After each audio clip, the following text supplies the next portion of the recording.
She thought marriage would save her. Instead, it became her exile. But the man who cast her out is about to learn what real strength looks like. Stay until the end to see how a disgraced bride becomes the most powerful woman in the realm. And don't forget to hit that like button and drop a comment telling us where you're watching from. The storm hit Northaven Manor like a fist. Rain hammered the Gothic windows in sheets, turning the glass into rippling black mirrors. Inside the grand hall, 200 candles flickered against the violence outside, their light catching on gold-trimmed walls and the faces of people who'd come to witness a spectacle, not a marriage. Eliza Harrow stood at the altar in a dress that didn't belong to her. It was beautiful, ivory silk with seed pearls cascading down the bodice, but it had been chosen by the Duke's staff, fitted by his seamstress, paid for with his money. She was just the body inside it. Her own wedding gown, the one her mother had worn, and her grandmother before that, had been sold months ago, along with everything else that mattered. The man beside her didn't look at her. Duke Lucian Varick stood with military precision, his jaw set like he was tolerating an unpleasant duty rather than taking a wife. Tall, broad-shouldered, with dark hair swept back from a face that could have been carved from the same stone as his ancestral estate. He looked every inch the most powerful man in 3 counties. His reputation preceded him like winter, cold, unforgiving, and absolute. The archbishop droned through the ceremony. Eliza's hands were ice-cold despite the gloves. She could feel the stares boring into her back. The whispers had started the moment the engagement was announced. The Harrow girl, the disgraced one. Her father gambled away everything and ran, left her holding the debts, and now she's landed a duke. How convenient. She wanted to scream that it wasn't like that she'd sold everything, her mother's jewelry, her piano, even her horse, trying to pay what her father owed before the shame could spread. That this marriage wasn't her scheme, but an arrangement made by men in smoke-filled rooms, trading her like livestock to settle accounts she didn't understand. But no one would believe her. They'd already decided who she was. "I do," Lucian said. His voice was deep, bored. The archbishop turned to her. "And do you, Eliza Catherine Harrow, take this man?" "She does." Lucian cut him off. Eliza's head snapped toward him, fury breaking through her numbness. He still wasn't looking at her, just staring straight ahead like she was an inconvenience he wanted finished. "I can speak for myself," she said quietly. His eyes finally met hers. They were gray, cold as the North Sea. "Then speak." The whole room went silent. Even the storm seemed to pause. "I do," Eliza said clearly. "I take you as my husband." Something flickered across his face, surprise maybe, or irritation, before the mask dropped back into place. "Then it's done," the archbishop said quickly, clearly wanting this spectacle over. You may seal your union." Lucian didn't move, didn't lean in, just gave the smallest nod like she'd passed some test she didn't know she was taking. No kiss, no tenderness, just a contract signed and witnessed. The reception was worse. Eliza sat at the head table, untouched plate in front of her, watching Lucian work the room. He was good at it, shaking hands, accepting congratulations, laughing at jokes she couldn't hear over the music, acting like a man celebrating, not one who'd just chained himself to a woman he clearly despised. Lady Cordelia Ashmont materialized at Eliza's elbow, champagne in hand and malice in her smile. "You must be so relieved," Cordelia purred. She'd been expected to marry Lucian before the engagement was abruptly broken. Going from ruin to riches overnight. Quite the recovery. "I didn't seek this," Eliza said evenly. "Of course not. You just happened to be in the right place when your father's debts needed settling." Cordelia's eyes glittered. "Tell me, does the Duke know about the others?"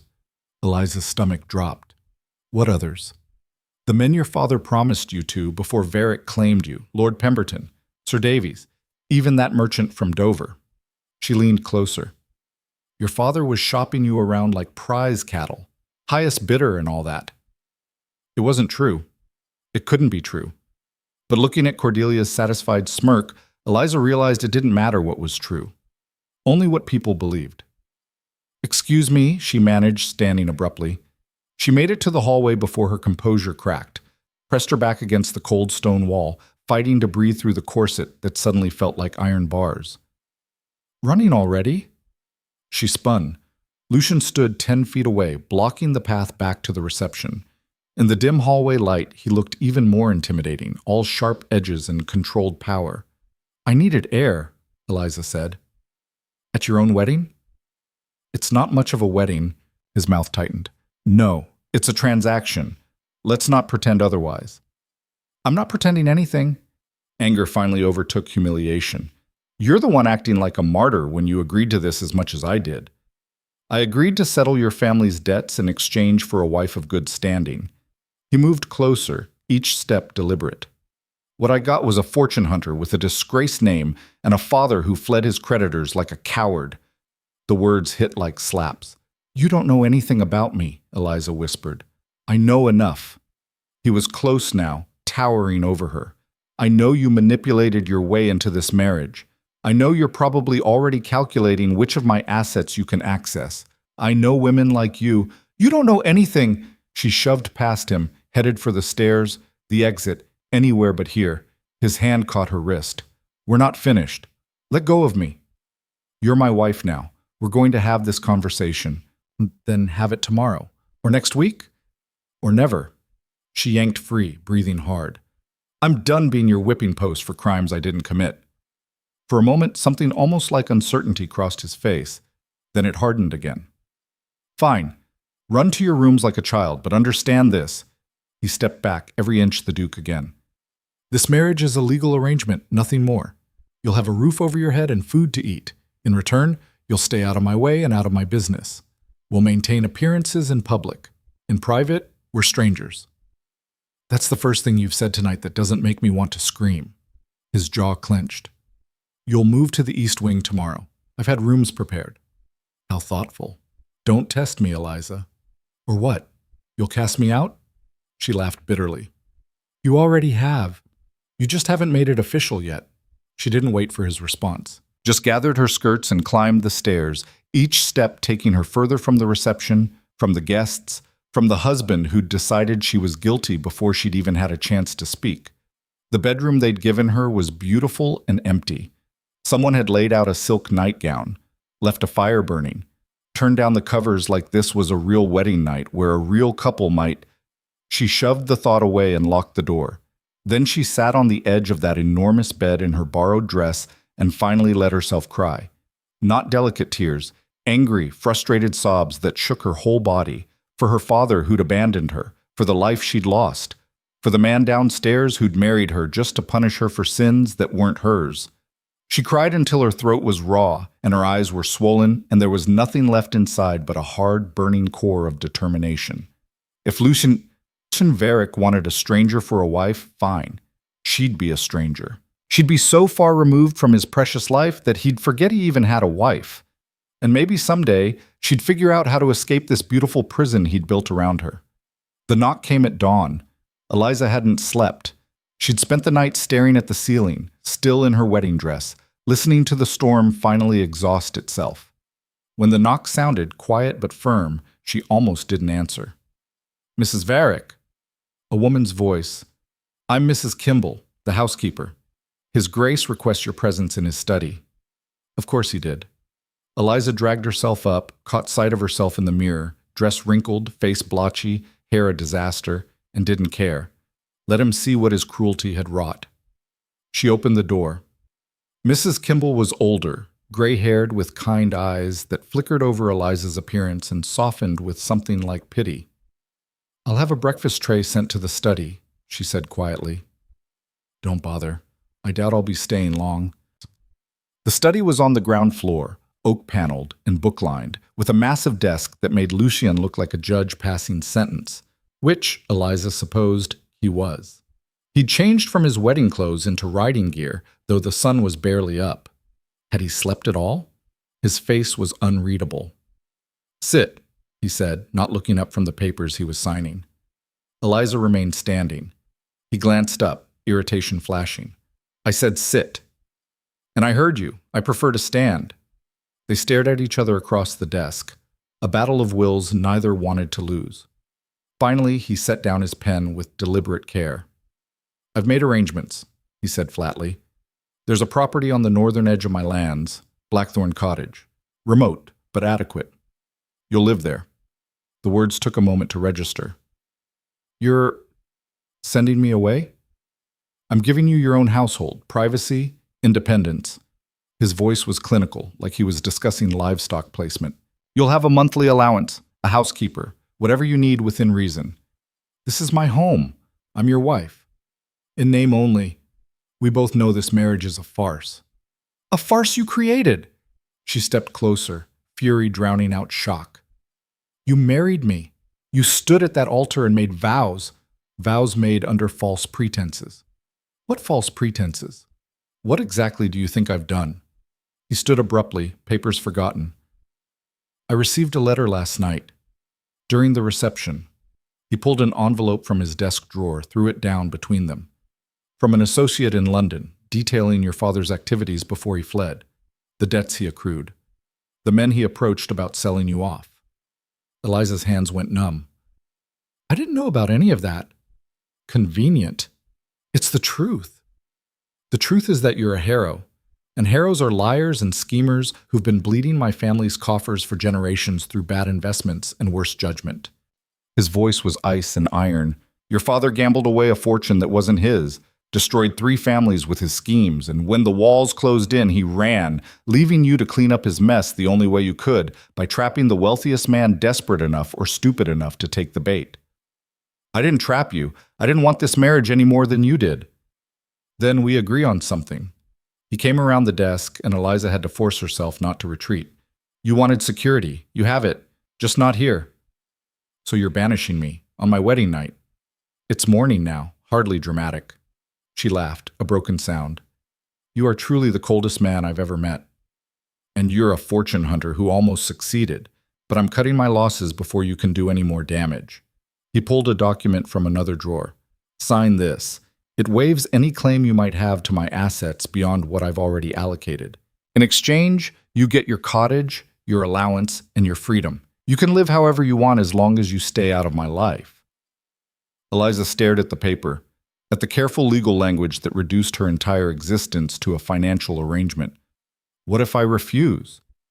Then you get nothing. I'll have the marriage annulled on grounds of fraud, and you can return to whatever hole your father crawled out of. He had all the power, all the money, all the social standing. She had nothing but her name, and even that was ruined now.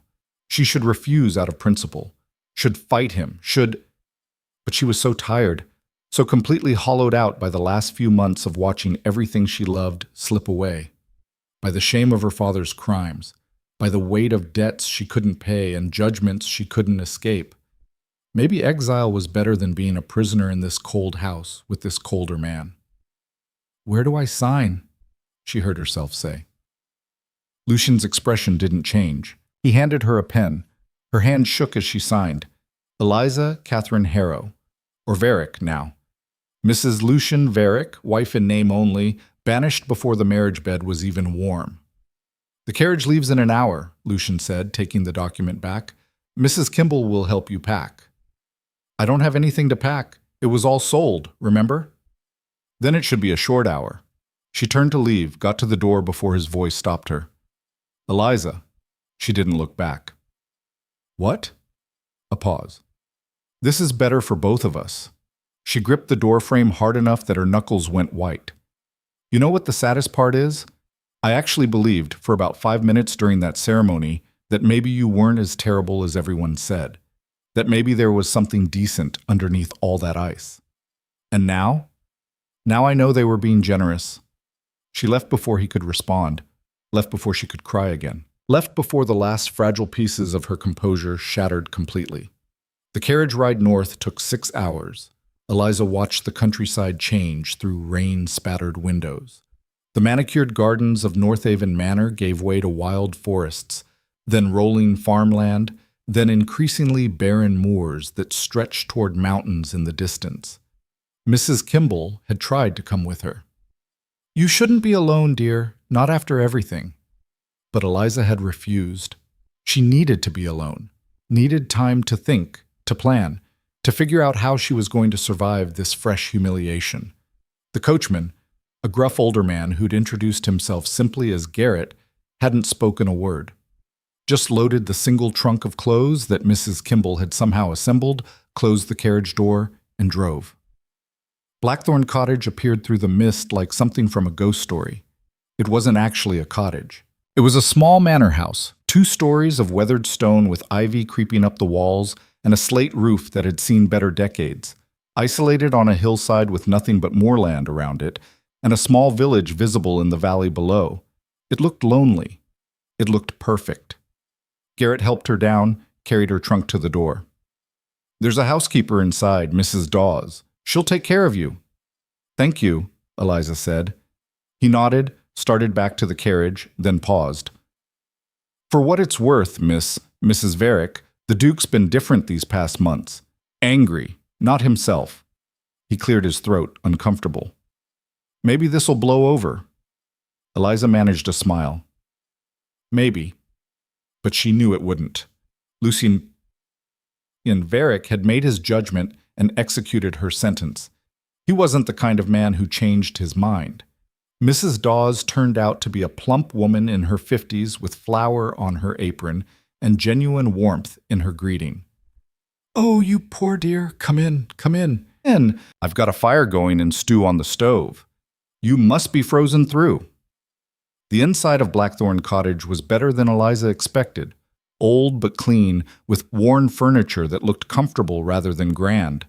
A real fire crackling in a real hearth. Rooms that felt lived in rather than displayed. It felt more like home than Northaven Manor ever had. "His Grace sent word ahead," Mrs. Dawes said, bustling around, settling Eliza in. "Said you'd need a quiet place to recover." She said it delicately, like Eliza was convalescing from illness rather than exile. "That was thoughtful of him," Eliza said hollowly. "He also sent funds for the household, food, firewood, whatever you need. And there's a monthly allowance coming directly to you." Mrs. Dawes patted her hand. "You won't want for anything material, dear. Just respect, dignity, a husband who didn't think she was a conniving criminal. Small things." Eliza spent the first week in a fog. She wandered the rooms of Blackthorn Cottage like a ghost, barely eating, sleeping at odd hours, trying to make sense of how her life had collapsed so completely. Mrs. Dawes worried. "You need to get out, dear. See the village. Meet people. You can't hide forever." "I'm not hiding. I'm just hiding," Mrs. Dawes said firmly, "and I understand why. But this is your life now. You can spend it mourning what you've lost, or you can start building something new." On the 8th day, Eliza walked into the village. Greywick was small, maybe 200 people, built around a central square with a church, a market, an inn called the Barley Sheaf, and a scattering of shops. Everyone stopped to stare when she appeared. The Duke's wife. The banished bride. She could see the whispers following her, could feel the judgment like weight on her shoulders. But she held her head high and walked straight to the general store. The shopkeeper, a thin man named Mr. Hewitt, was polite but cool. "Mrs. Varick, what can I get for you?" "I need—" Eliza looked around the cramped, dim shop, at goods priced high enough that most villagers probably made do with less, at Mr. Hewitt's worn coat and tired eyes. "I need to open an account, please." "His Grace already established one for you, ma'am. You can charge whatever you need." "No, I mean an account for the village, for families who might need help, with food, supplies, whatever they can't quite afford." Mr. Hewitt blinked. "I don't understand." "Use my allowance. Whatever comes from the Duke each month, set it aside for people who need it." She pulled out the purse Mrs. Dawes had given her. "And here's what I have now. Make it last as long as you can." He stared at her like she'd grown a second head. "Why would you do that?" "Because I know what it's like to have nothing," she wanted to say. "Because I've been on the other side of charity and it saved my life. Because if I'm going to be exiled here, I might as well do something that matters." Instead, she just said, "Because I can." Word spread fast. By the next market day, people approached her differently. Still wary, but curious now, testing to see if this strange generosity was real or just another game played by the wealthy. Eliza proved it was real by showing up every day. By sitting in Mrs. Tanner's small schoolhouse and offering to help teach the younger children since Mrs. Tanner was overwhelmed. By bringing firewood to old Mr. Greer when he couldn't chop his own anymore. By learning names, listening to stories, becoming part of the fabric of village life instead of hovering above it. She didn't do it for gratitude. She did it because she needed to feel useful, needed to remember that she was more than her disgraced name and failed marriage, needed to survive. The first letter from Lucian arrived 6 weeks after she'd left Northaven Manor. Mrs. Dawes brought it up on a tray with breakfast, looking nervous. From the Duke, dear. Eliza's hands shook opening it. Maybe he'd reconsidered. Maybe... Mrs. Varick, I trust you've settled adequately at Blackthorn. I've received reports of your activities in the village. While I appreciate that you're occupying your time constructively, please remember that you represent my name. Act accordingly. I'll be hosting a house party next month. You'll be expected to attend for appearances. Further details to follow. Varick. That was it? No apology? No warmth? Just cold instruction delivered like she was an employee, not his wife. Eliza read it 3 times, fury building with each pass.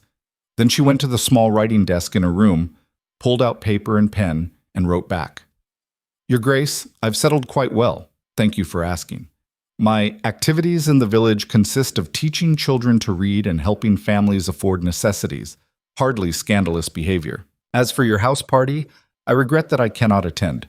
I'm sure you'll manage to maintain appearances without me, as you've been doing brilliantly for the past 6 weeks. Please don't write again unless you actually have something meaningful to say. E. Varick. She sent it before she could lose her nerve. 3 days later, another letter arrived. Angrier this time. You will attend. This is not negotiable.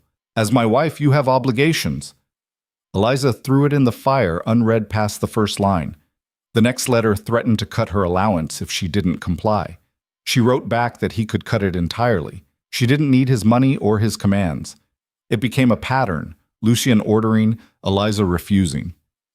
Each exchange more heated than the last. Until finally, 2 months after the wedding that wasn't, his letters stopped coming. And Eliza told herself she was relieved. Told herself she didn't care that he'd given up so easily. Told herself that the hollow feeling in her chest was just the wind off the moors. Nothing more.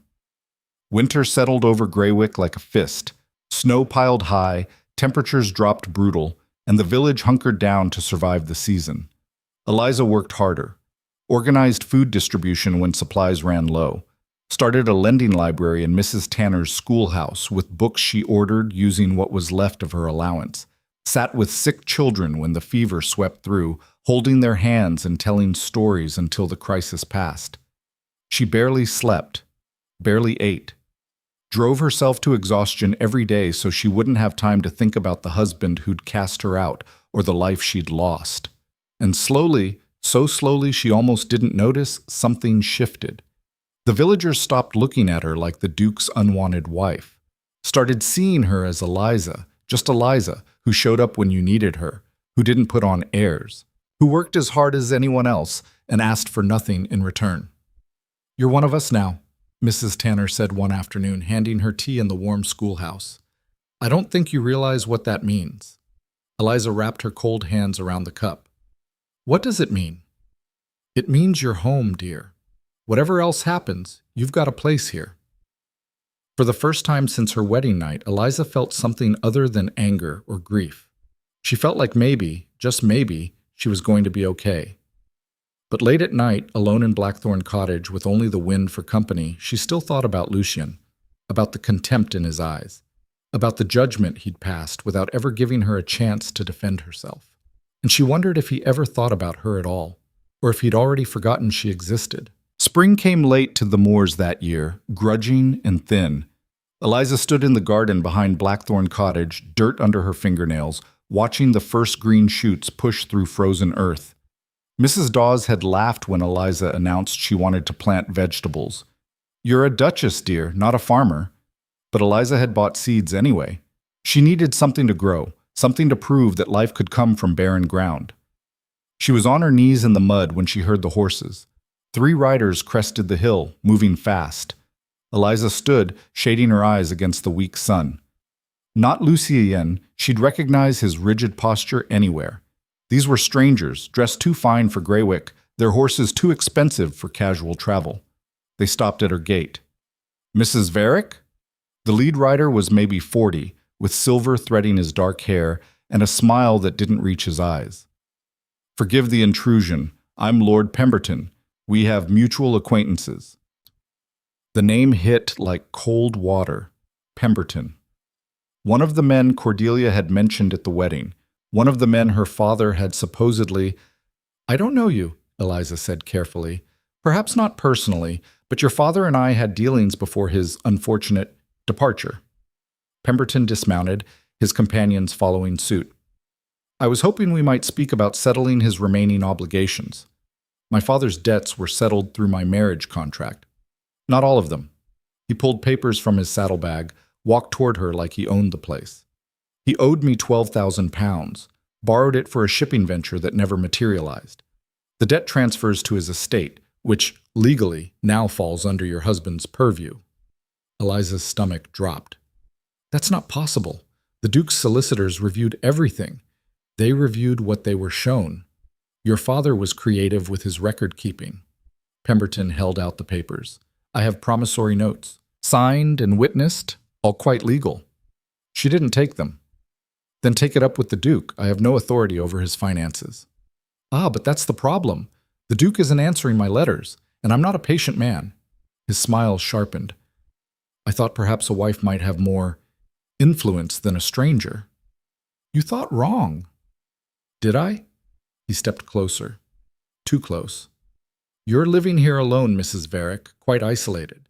It would be a shame if anything were to happen that might require the Duke's immediate attention. Perhaps then he'd be more receptive to negotiations." Threat wrapped in silk. Eliza's pulse hammered, but she kept her voice steady. "You're on my property. Leave. Now." Pemberton studied her for a long moment, then laughed. "You've got spine. I'll give you that. Your father said you were soft, but he was wrong about most things." He mounted his horse. "I'll be in the area for a few days, staying at the barley sheaf. If you change your mind about helping facilitate a conversation with your husband, you know where to find me." They rode off, kicking up mud. Eliza stood trembling in her ruined garden, those papers still in her hand. She didn't want to read them, didn't want to know if her father had sunk them deeper than she'd realized. But she read them anyway. Every word was damning. Signatures that looked like her father's. Dates from 2 years ago. Amounts that made her sick. If these were real, and they looked real, then Lucian's anger hadn't been unfounded. Her father had been worse than she'd imagined, and now his sins were circling back to destroy what little she'd built. She went straight to the village. Mr. Hewitt was behind the counter of the general store, tallying accounts. He looked up when she burst in, papers clutched in her fist. "Mrs. Varick? What's wrong?" "I need you to read these. Tell me if they're legitimate." He was slow, methodical, checking each signature against the light. When he finished, his face was grim. "They look real. But I'm no expert. You'd need a solicitor. The nearest solicitor is 2 days' ride, and I can't afford one anyway." "Then what will you do?" Good question. She couldn't go to Lucian, couldn't crawl back to the man who'd banished her and beg for help with debts that would just confirm everything he believed about her family. He'd think she was manipulating him, using Pemberton as leverage to worm her way back into his life.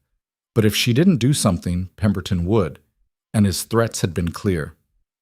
"I'll handle it myself," she said, sounding more confident than she felt. Mr. Hewitt frowned. "How?" "I don't know yet." She spent that night at the small desk in her room, candle burning low, trying to calculate impossible numbers. £12,000. She could save her allowance for 100 years and never touch that sum. Could sell everything she owned, but she owned nothing worth selling. The only thing of value she had was the one thing she couldn't access, her connection to the Duke. A connection built on contempt and sealed with exile. Morning brought Mrs. Tanner to her door, worry etched deep. "Eliza, there's talk. About men asking questions in the village. Asking about you. Pemberton's companions. Who is he? What does he want?" Eliza considered lying, considered protecting these people from the truth. But they'd been honest with her. She owed them the same. He's a creditor. Claims my father owed him money, a lot of money. Mrs. Tanner went pale. And he thinks you can pay? He thinks my husband can. He's trying to use me as leverage. Then you need to tell the Duke. Let him handle this. He won't believe me. He already thinks I'm a schemer. If I go to him now, begging for help, she shook her head. It'll just prove him right. Better that than dangerous men in our village asking dangerous questions. But it wasn't just about pride. It was about proving to Lucian, to herself, that she wasn't the helpless fortune hunter he'd branded her as. That she could solve her own problems without running to him for rescue, even if she had no idea how. The next day, Pemberton showed up at the schoolhouse. Eliza was reading to the children when he appeared in the doorway, blocking the light. The kids fell silent, sensing the wrongness of this stranger in their space. Mrs. Varick, a word? I'm teaching. It won't take long. Eliza stood, positioned herself between him and the children. Mrs. Tanner, please take over. Mrs. Tanner looked ready to argue, then saw Eliza's face and nodded. Children, turn to page 12. Outside, Pemberton was all false courtesy. Lovely little school. You've been quite the philanthropist, I hear, using your husband's money to buy goodwill. What do you want? I want what I'm owed, £12,000, plus interest. Call it 15 to account for time and inconvenience.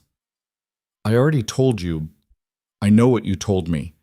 But I've been thinking. Perhaps there's another arrangement we could make. He moved closer, and every instinct screamed at her to run. Your husband clearly doesn't value you. But I might. Sign over power of attorney, let me negotiate with Varick on your behalf, and I'll consider a portion of the debt settled. Power of attorney? She nearly laughed. So you can control my legal rights? Not a chance. Then I'll have to pursue other avenues. Unfortunate, really. I'd hate for anything to happen to this charming village. Accidents happen in remote places, fires, injuries, terrible things when there's no one around to help. The threat was crystal clear. You're trying to extort me.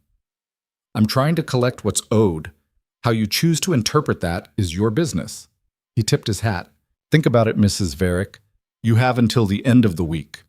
He left her standing there, rage and fear warring in her chest. She wanted to scream, wanted to throw something, wanted to run to Lucian and let him handle this because that's what husbands were supposed to do, protect their wives from predators like Pemberton. But she wasn't really Lucian's wife. She was a legal inconvenience he'd tucked away in the countryside to forget about. She was on her own. That night, she did something she'd been avoiding for months. She wrote to her father. The letter went to his last known address, a boarding house in Edinburgh where rumors said he'd fled. She didn't know if he'd receive it, didn't know if he'd care, but she had to try. Father, a man named Pemberton claims you owe him £15,000. He has documents that look legitimate. He's threatening me and the village where I live. If you ever cared about me, if you have any decency left, you'll tell me the truth about this debt. You'll tell me how to make it go away. Please, I'm begging you. Your daughter, Eliza. She sent it knowing it was probably futile. Her father had abandoned her once. Why would he help now? The answer came faster than expected, but not from her father. A woman arrived at Blackthorn Cottage 5 days later, rain-soaked and exhausted. She was maybe 30, thin, with red-rimmed eyes and a baby strapped to her chest. Mrs. Dawes let her in, got her by the fire, brought tea. What's your name, dear? Margaret Harrow. Eliza froze halfway down the stairs. Harrow? The woman looked up, and Eliza saw her father's eyes staring back. You're Eliza, Thomas's daughter? You know my father? I'm married to him. Margaret's laugh was bitter. Or I was. He left me 6 months ago. Left me with nothing but debts and a baby, and promises that never meant anything. The room tilted. Eliza gripped the banister. That's not possible. My mother died 10 years ago. I know, Thomas told me. Margaret's voice cracked. He told me a lot of things, that he was a successful merchant, that he'd take care of us, that he loved me. She wiped her eyes roughly. All lies, just like everything else about him. Mrs. Dawes made a distressed sound. The poor girl. She soaked through. Eliza, help me get her upstairs. They settled Margaret in the spare room, got her into dry clothes, brought food she barely touched. The baby, a girl, maybe 4 months old, slept through it all, tiny and perfect, and completely unaware that her father was a monster. When Margaret could finally talk, the story came out in broken pieces. She'd met Thomas Harrow in Edinburgh. He'd been charming, generous, spinning tales of business ventures and family estates. They'd married quickly, too quickly, and for a few months it had seemed real. Then the creditors started appearing. He owed everyone, Margaret whispered. Shopkeepers, landlords, men like Pemberton who loaned him money for schemes that never worked. He kept saying he'd fix it, kept promising. She looked at Eliza with hollow eyes. Then one morning I woke up and he was gone. Just gone. Left a note saying he was sorry, but he couldn't face his failures. How did you find me? Eliza managed. I went through his papers, found letters. One mentioned you, mentioned that you'd married a duke. I thought maybe... She trailed off, embarrassed. I thought maybe you could help. I know it's not fair. I know you don't owe me anything, but I didn't know where else to go. Eliza wanted to be angry, wanted to rage at this woman for showing up with more of her father's disasters. But looking at Margaret, young, abandoned, clutching a baby conceived in false promises, she just felt tired. You can stay here, she heard herself say, as long as you need. Mrs. Dawes nodded approval. We'll make room. I can work, Margaret said quickly. I can cook, clean, whatever you need. I won't be a burden. You're not a burden. You're family. The word tasted strange.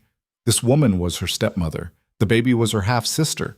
Family she'd never known existed, born from her father's lies. But they were here now, and Eliza wouldn't turn them away. Pemberton, of course, saw opportunity. He arrived 2 days after Margaret, all false sympathy. I heard you have guests, family even. How touching. What do you want? Eliza was done with pleasantries. The same thing I've always wanted, my money, but now... He glanced toward the cottage where Margaret was visible through the window, holding the baby. Now I'm wondering if perhaps you're more connected to your father's activities than you claimed, hiding his new wife and child. Very interesting. I'm not hiding anyone. She came here for help. Help you can't afford to give. Not without access to your husband's funds. He smiled. Which brings us back to my original offer. Sign over power of attorney. Let me negotiate with the Duke. Everyone wins. Except me. You're not in a position to negotiate, Mrs. Varick. I could make things very difficult for your family. This young woman, for instance, harboring her could be seen as conspiracy to conceal assets. That baby could end up in a workhouse while her mother faces charges. Stop! Eliza's voice shook with rage. Just stop. You're not getting power of attorney. You're not getting anything from me. Then you're a fool. Maybe, but I'm not a coward. Pemberton's expression hardened. You have 3 days. After that, I go to the magistrate. I make formal claims against your husband's estate. I ensure that every newspaper in England knows about the Duke's scandal, his wife harboring her father's second family, concealing debts, obstructing justice. He leaned in close. I will destroy whatever's left of your reputation and your husband's. 3 days, Mrs. Varick. Choose wisely. He left her standing in the cold, her breath coming in short gasps. She had 3 days to find £15,000 or watch everything collapse. The village would suffer. Margaret and the baby would be hauled before magistrates. And Lucian would finally have proof that marrying her was the worst mistake of his life. That night, desperate and out of options, Eliza did the one thing she'd sworn she wouldn't do. She wrote to her husband, not begging, not pleading, just facts laid out cold and clear. The debt, the documents, the threats. Margaret's arrival and Pemberton's deadline. Everything she'd tried to handle alone and failed. I'm not asking you to forgive me or my family, she wrote. I'm not asking for reconciliation. I'm asking you to protect people who don't deserve to suffer for my father's sins. The village. Margaret. An innocent baby. If you ever had any honor, if the vows we spoke meant anything at all, help them. Not for me, for them. You can banish me further afterward if you want. Send me to Scotland for all I care.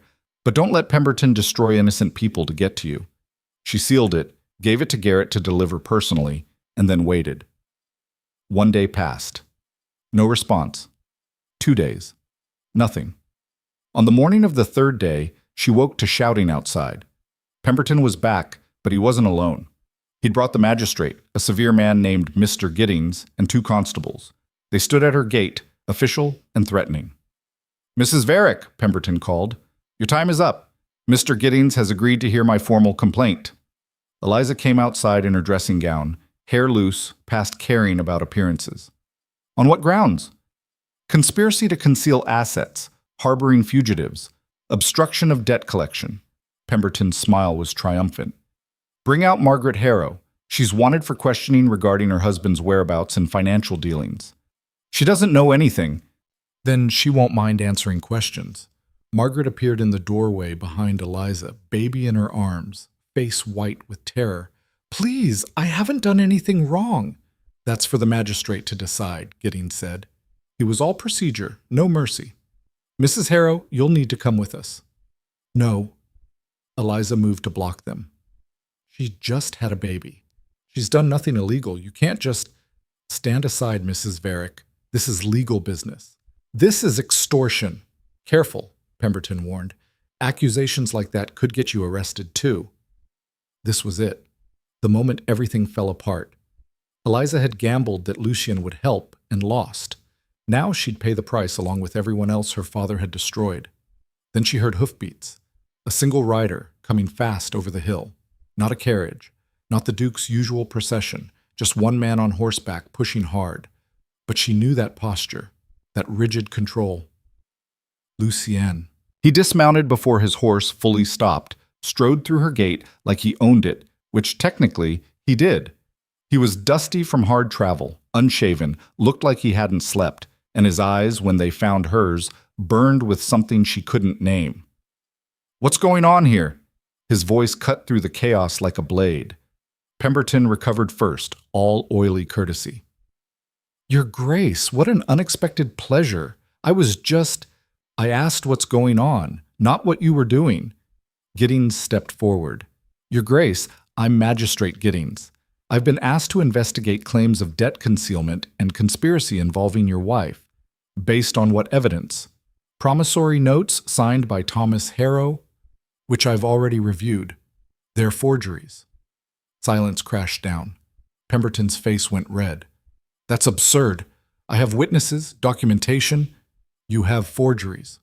Very good ones, I'll grant you, but forgeries nonetheless." Lucian pulled papers from his coat. "I've spent the last 3 days with my solicitors and a handwriting expert from London. These are their findings. The signatures don't match authenticated samples from Harrow's bank accounts. The paper stock is wrong for the dates claimed. And the witnesses listed? 2 are dead, 1 never existed. You're lying to protect your wife." "I'm protecting the law, which you're attempting to pervert for profit." Lucian's voice dropped dangerously. "Now get off my property before I have you arrested for fraud and attempted extortion." Giddings looked between them, clearly calculating. "Your Grace, if these documents are indeed false, they are. I'll have the full legal analysis delivered to your office by end of week. In the meantime, this matter is closed." He turned to Pemberton. "You have 10 seconds to leave. After that, I'm calling those constables you brought to arrest you instead." Pemberton's face was purple with rage. "This isn't over, Varick. 9, 8, 7. They left. Pemberton cursing, Giddings looking embarrassed, the constables relieved they didn't have to choose sides. Silence fell over the cottage. Eliza stood frozen, Margaret behind her, Lucian in front of her. She didn't know what to say. Didn't know if she should thank him or rage at him for taking 3 days to respond or ask why he'd come at all. "You look terrible," Lucian said finally. Of all the things she'd expected, that wasn't it. "Excuse me?" "You're too thin. You have shadows under your eyes. When's the last time you slept? When's the last time you cared?" He flinched, actually flinched. "Can we talk? Privately?" Eliza glanced back at Margaret, who nodded. "Go, I'll be fine." She led Lucian around to the garden. her destroyed, mud-soaked garden that she'd never finished planting. They stood among the ruins of her hopeful spring, and Eliza waited for him to speak first. "I should have come sooner," he said quietly. "When I got your letter," he stopped, jaw working. "I thought it was another manipulation at first. Then I actually read it, really read it, and I realized you weren't asking for yourself. I wasn't asking at all. I was informing you of a situation, which amounts to the same thing. Does it? Because from where I'm standing, you only showed up when your precious reputation was threatened." He looked at her then, really looked, and something in his expression cracked. "That's what you think? That I came to protect my name? Why else?" "Because you're my wife." The words exploded out of him. "Because you were in danger and I wasn't there. Because I sent you away and then abandoned you to deal with predators like Pemberton alone." Eliza's throat closed. "You banished me. You made it very clear I was on my own." "I was wrong." 3 words, simple, devastating. "I was wrong," he repeated quieter now. "About you, about your father, about all of it. I investigated after you left, really investigated, not just believed the convenient lies people told me. Your father did owe debts, but you'd been trying to pay them, selling everything you owned, working yourself sick, taking on work no lady should have to do. You weren't scheming to trap me. You were trying to save your family's honor." Little good it did.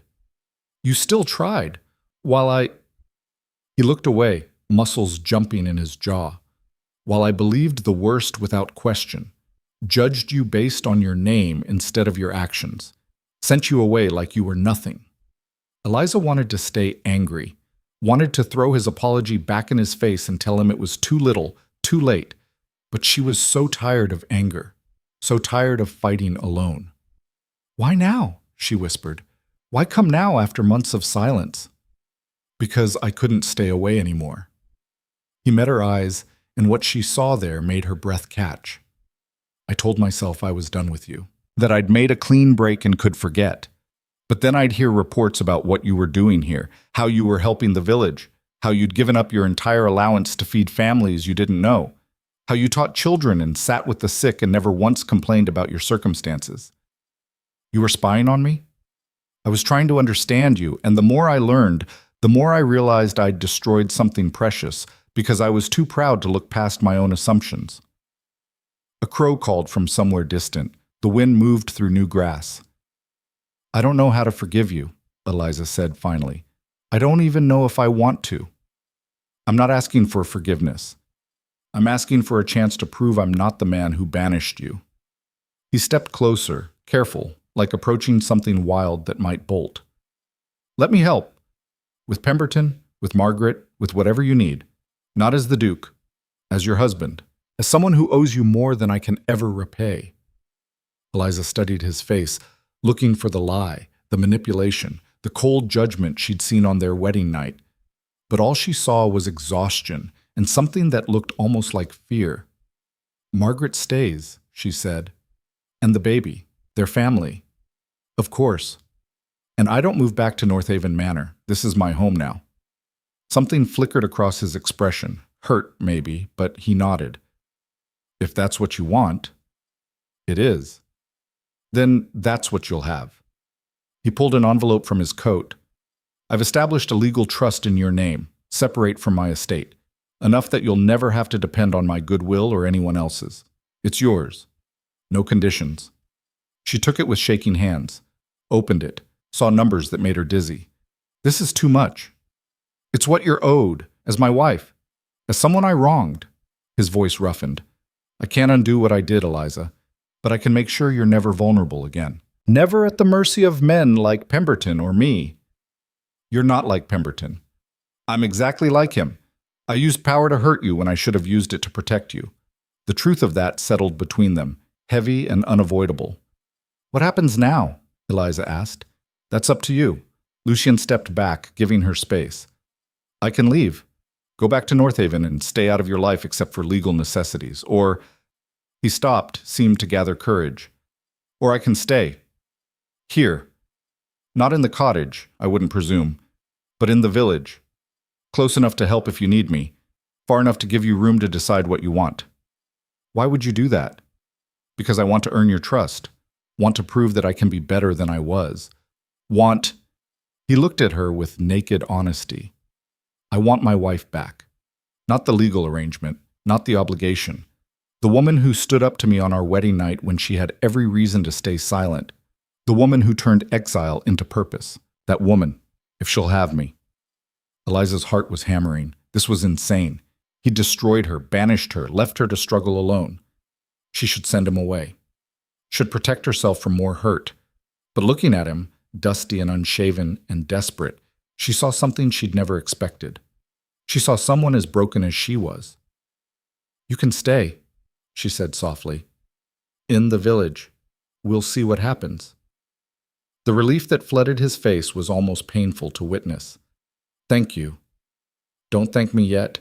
You haven't earned anything. This is probation, Lucian. One mistake and you're gone. Understood. He turned to leave, got 3 steps before she called his name. Lucian? He turned back, hope naked on his face.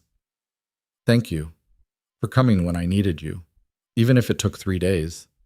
A ghost of a smile touched his mouth.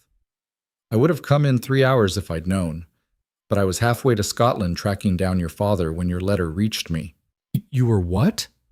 Tracking your father. I thought if I could find him, make him face what he'd done, you might finally get answers. He shrugged. I lost the trail in Edinburgh. Came back and found your letter waiting. Rode straight through. Eliza didn't know whether to laugh or cry. You're an idiot. Frequently. And you have terrible timing. That too. But you came. I'll always come. If you need me. He met her eyes. I swear it, Eliza. I'll spend the rest of my life proving you can count on me. Starting now.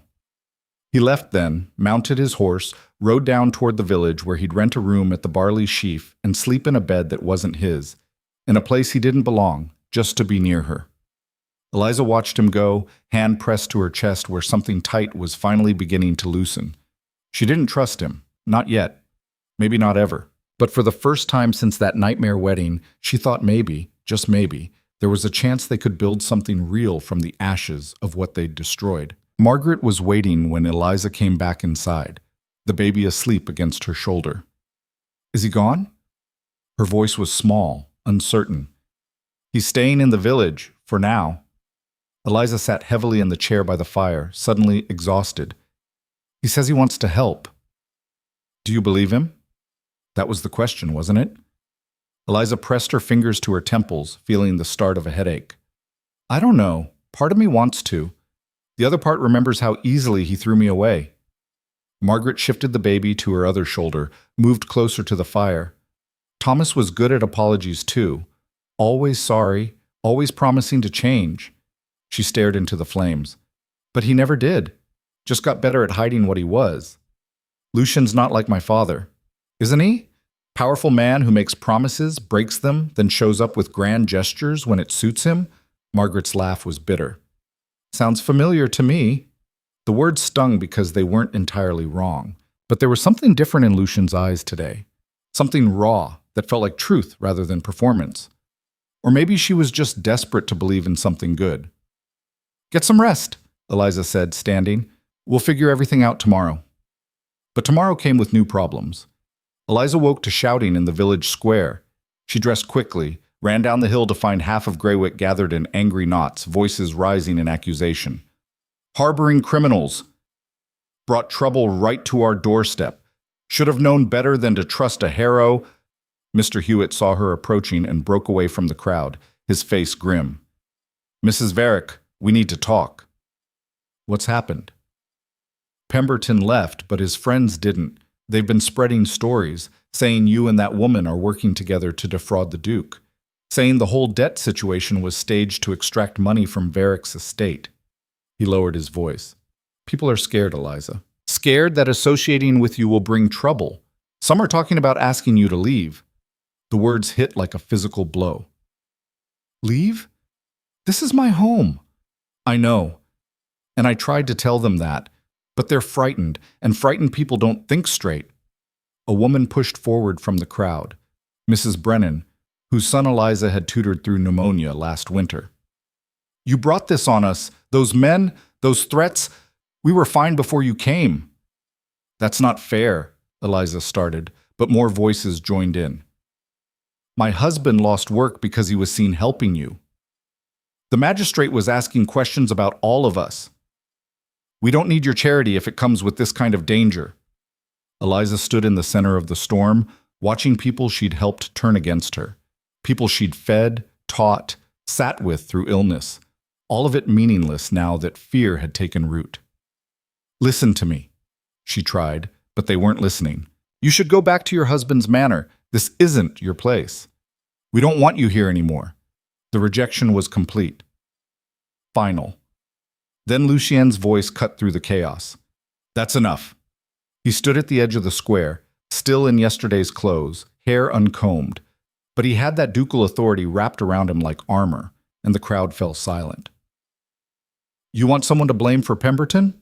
Blame me." He walked into the center of the square, stood beside Eliza.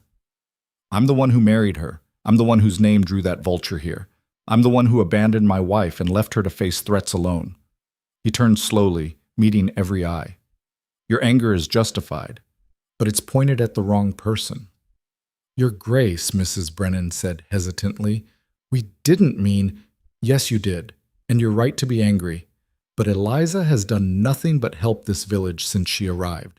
She's given her own money, her time, her effort.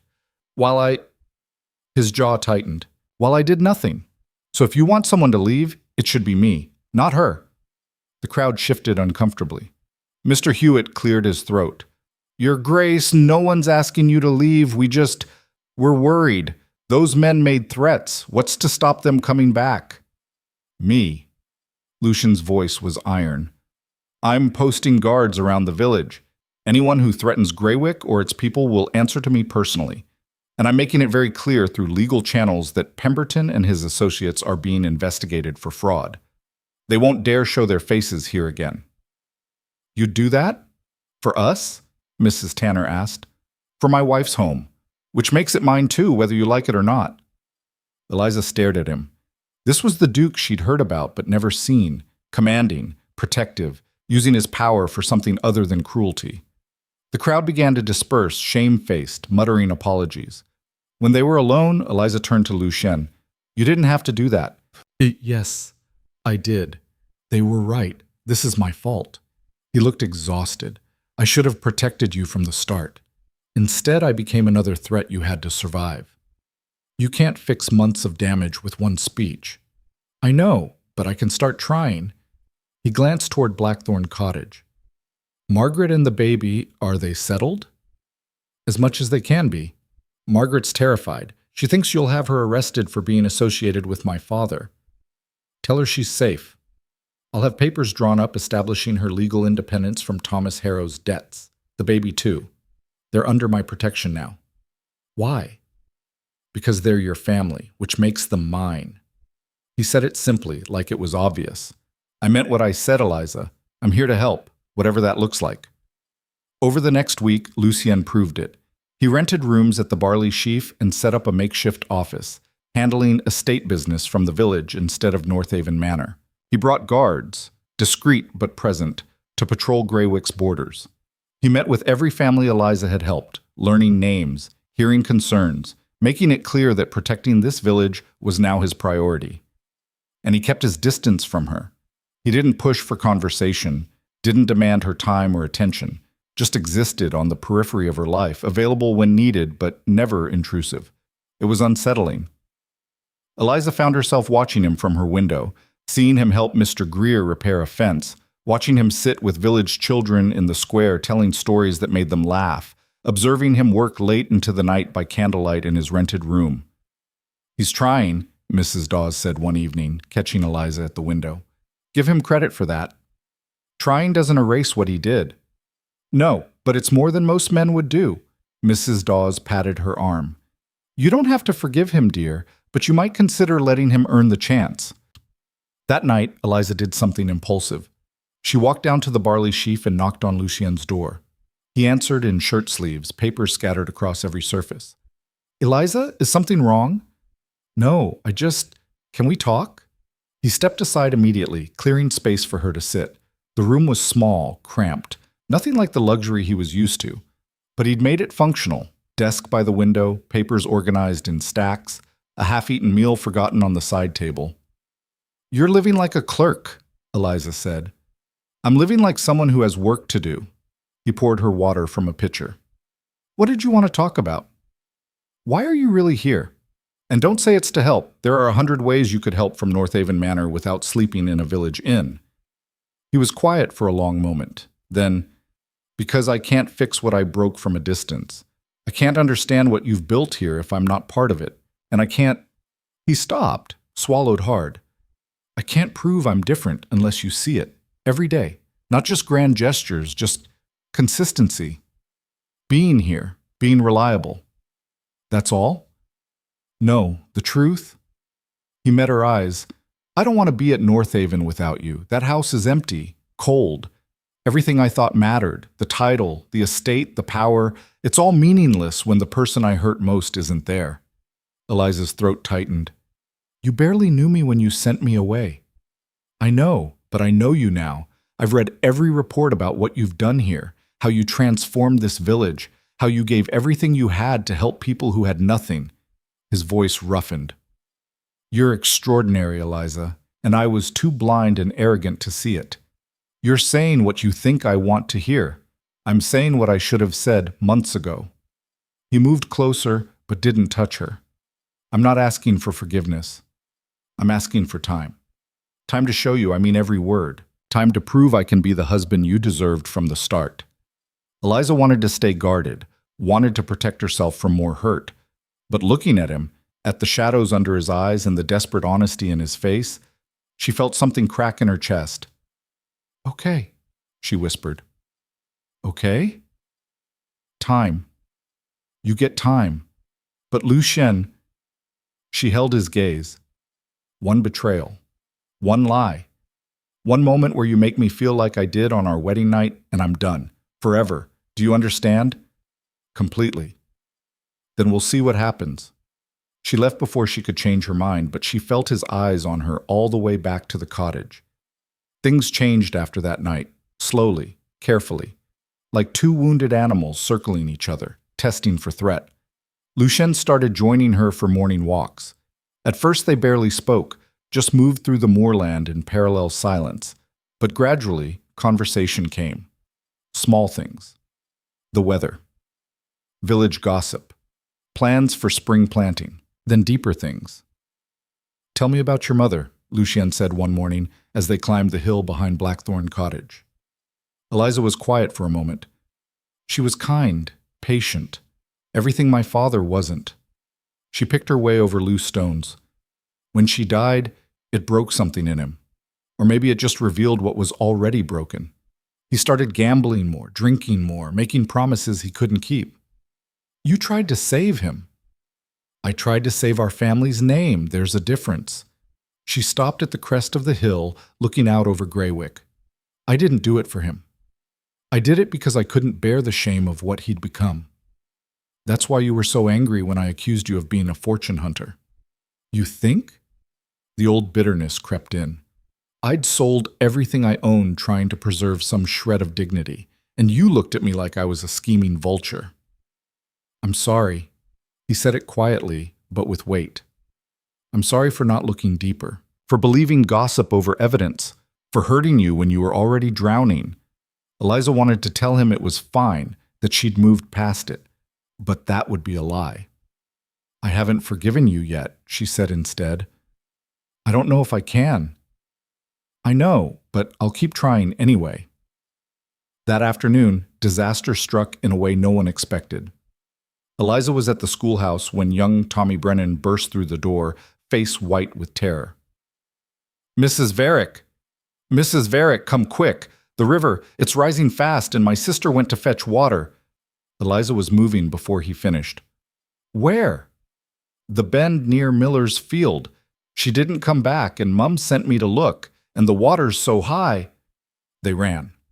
Eliza, Tommy, Mrs. Tanner, gathered others as they went. By the time they reached the river, a crowd had formed on the bank. The spring melt had come fast this year, turning the usually placid stream into a churning torrent. And there, clinging to a rock 20 feet from shore, was Sarah Brennan, 7 years old, terrified. "Sarah!" Mrs. Brennan was screaming from the bank. "Hold on, baby, hold on!" "Someone get a rope," Mr. Hewitt shouted. "We need to—" "There's no time." The water was rising visibly, washing over Sarah's rock. In minutes, she'd be swept away. Eliza looked around desperately. The current was too strong for a rope throw, too dangerous for anyone to wade in. They needed— "Move aside!" Lucian appeared, already pulling off his coat. Before anyone could stop him, he plunged into the river. "Your Grace!" Mr. Hewitt reached for him, but missed. The current hit Lucian like a fist. He went under, came up gasping, fought his way toward the rock. Every stroke was a battle against water trying to drag him downstream. Eliza's heart stopped. He was going to drown. They both were. But somehow, through pure stubborn will, Lucian reached the rock, grabbed Sarah, started fighting his way back. "Rope!" Eliza screamed. "Now!" They threw it, once, twice. The third time, Lucian caught it with his free hand. Sarah clutched against his chest. Everyone pulled, hauled them through the current, fought the river for every inch. When Lucien's feet finally touched bottom, half the village surged forward to help him out. He collapsed on the bank, coughing up water, still holding Sarah. Mrs. Brennan tore her daughter away, sobbing, checking for injuries. Sarah was fine, terrified but unharmed. Lucian was not fine. Eliza dropped to her knees beside him. "You idiot, you complete reckless idiot. She would have died," he managed between coughs. "And you almost died saving her." "Worth it." He tried to sit up, failed. Blood was spreading through his shirt from his shoulder. He'd hit something underwater. "Did we get her out?" "Yes, you incredible fool." Eliza was crying and didn't care. "You saved her." He smiled, still gasping. "Good." Then he passed out. The next hours were chaos. They carried Lucian to the inn, sent for the doctor from the next village. His shoulder was dislocated and torn, infection already setting in from river water in the wound. The doctor, a grim older man named Fletcher, cleaned it roughly, reset the joint with a crack that made Eliza feel sick, and stitched the worst gashes. "He'll live," Fletcher said. "But he needs rest. Real rest, not this—" He gestured at the cramped inn room. "He should be in his own house with proper care." "He won't go back to the manor," Eliza said. "Then he's a fool. This shoulder needs weeks to heal, possibly months. And if infection sets in worse—" Fletcher shook his head. "He could lose the arm. Or worse." Eliza sat beside Lucian's bed after Fletcher left, watching fever flush his face. He'd nearly died today. Jumped into a raging river without hesitation to save a child he barely knew. The man who'd banished her wouldn't have done that. But this man, this wounded, foolish, impossibly brave man, had done it without question. "You're changing who I thought you were," she whispered, "and I don't know what to do with that." He didn't wake, just burned with fever while Eliza held vigil, terrified she'd lose him before she figured out if she wanted to keep him. Morning brought Margaret to the inn, looking stricken. "I heard what happened. Is he—" "Alive, barely." Eliza rubbed her burning eyes. "Margaret, I need to ask you something. About my father." Margaret sat carefully. "What do you want to know?" "Where he is. You must have some idea." "Why?" "Eliza, he abandoned us. What could you possibly—" "Because I need to know the truth about these debts, about what he did. And I need to hear it from him." Eliza's voice was raw. "Lucian almost died today protecting me in this village from consequences of my father's actions. I owe him the truth. All of it." Margaret was quiet for a long time. Then, "There's a boarding house in Edinburgh, near the old docks, Mrs. Mackenzie's place. That's where Thomas sends letters when he writes, which isn't often." "Does he know about you? About the baby?" "I wrote him, months ago. He never responded." Her voice broke. "He knows. He just doesn't care." Eliza felt rage and grief twist together. "I'm going to find him. Make him answer for this." "That's madness. Edinburgh is days away, and you're needed here. Lucian needs proper care, and I can't give him that while I'm haunted by my father's ghosts." Eliza stood, decision made. Mrs. Dawes can manage the cottage. You can help watch over Lucian. I'll be back in a week. Eliza. He destroyed both our lives, Margaret. Someone needs to make him face that. She left the next morning before dawn, before anyone could stop her, before she could lose her nerve. Took Garrett and a fast horse and rode north toward answers that might destroy her. The journey was brutal. 3 days of hard riding through spring storms, sleeping rough, pushing past exhaustion. By the time they reached Edinburgh, Eliza was half dead from cold and fatigue. Mrs. Mackenzie's boarding house was a sagging building near the docks that smelled of fish and despair. The landlady, a sharp-eyed woman in her 60s, looked Eliza up and down with obvious distrust. "If you're here about Harrow's debts, you can get in line." "I'm his daughter." That got a reaction. Mrs. Mackenzie's expression shifted from hostile to pitying. "You poor girl. Come in then. He's in room 12, but I warn you, he's not the man you remember." She wasn't wrong. Thomas Harrow sat in a dim room that reeked of cheap whiskey, unshaven and gaunt. When Eliza opened the door, he looked up with bleary eyes that took a moment to focus. "Eliza?" His voice was a rasp. "That's not... You can't be here." "But I am." She stepped inside, shut the door. "Hello, Father." He tried to stand, swayed, sat back down. "You shouldn't have come. It's not safe. If the creditors find out, the creditors are the least of your problems." Eliza moved closer, and he flinched. "Do you know what you've done? What your lies cost?" "I tried to fix it. I tried to pay them back. By selling me off like livestock? By forging documents in Pemberton's name? By abandoning your second wife and infant daughter?" Each word was a blade. "You're not just a failure, Father. You're a coward." "I know." He shouted it, then crumpled. "You think I don't know? I see it every day in the mirror. Everything I touch turns to ash. Everyone I love, I destroy." "Then why keep running? Why not face what you've done?" "Because I'm weak."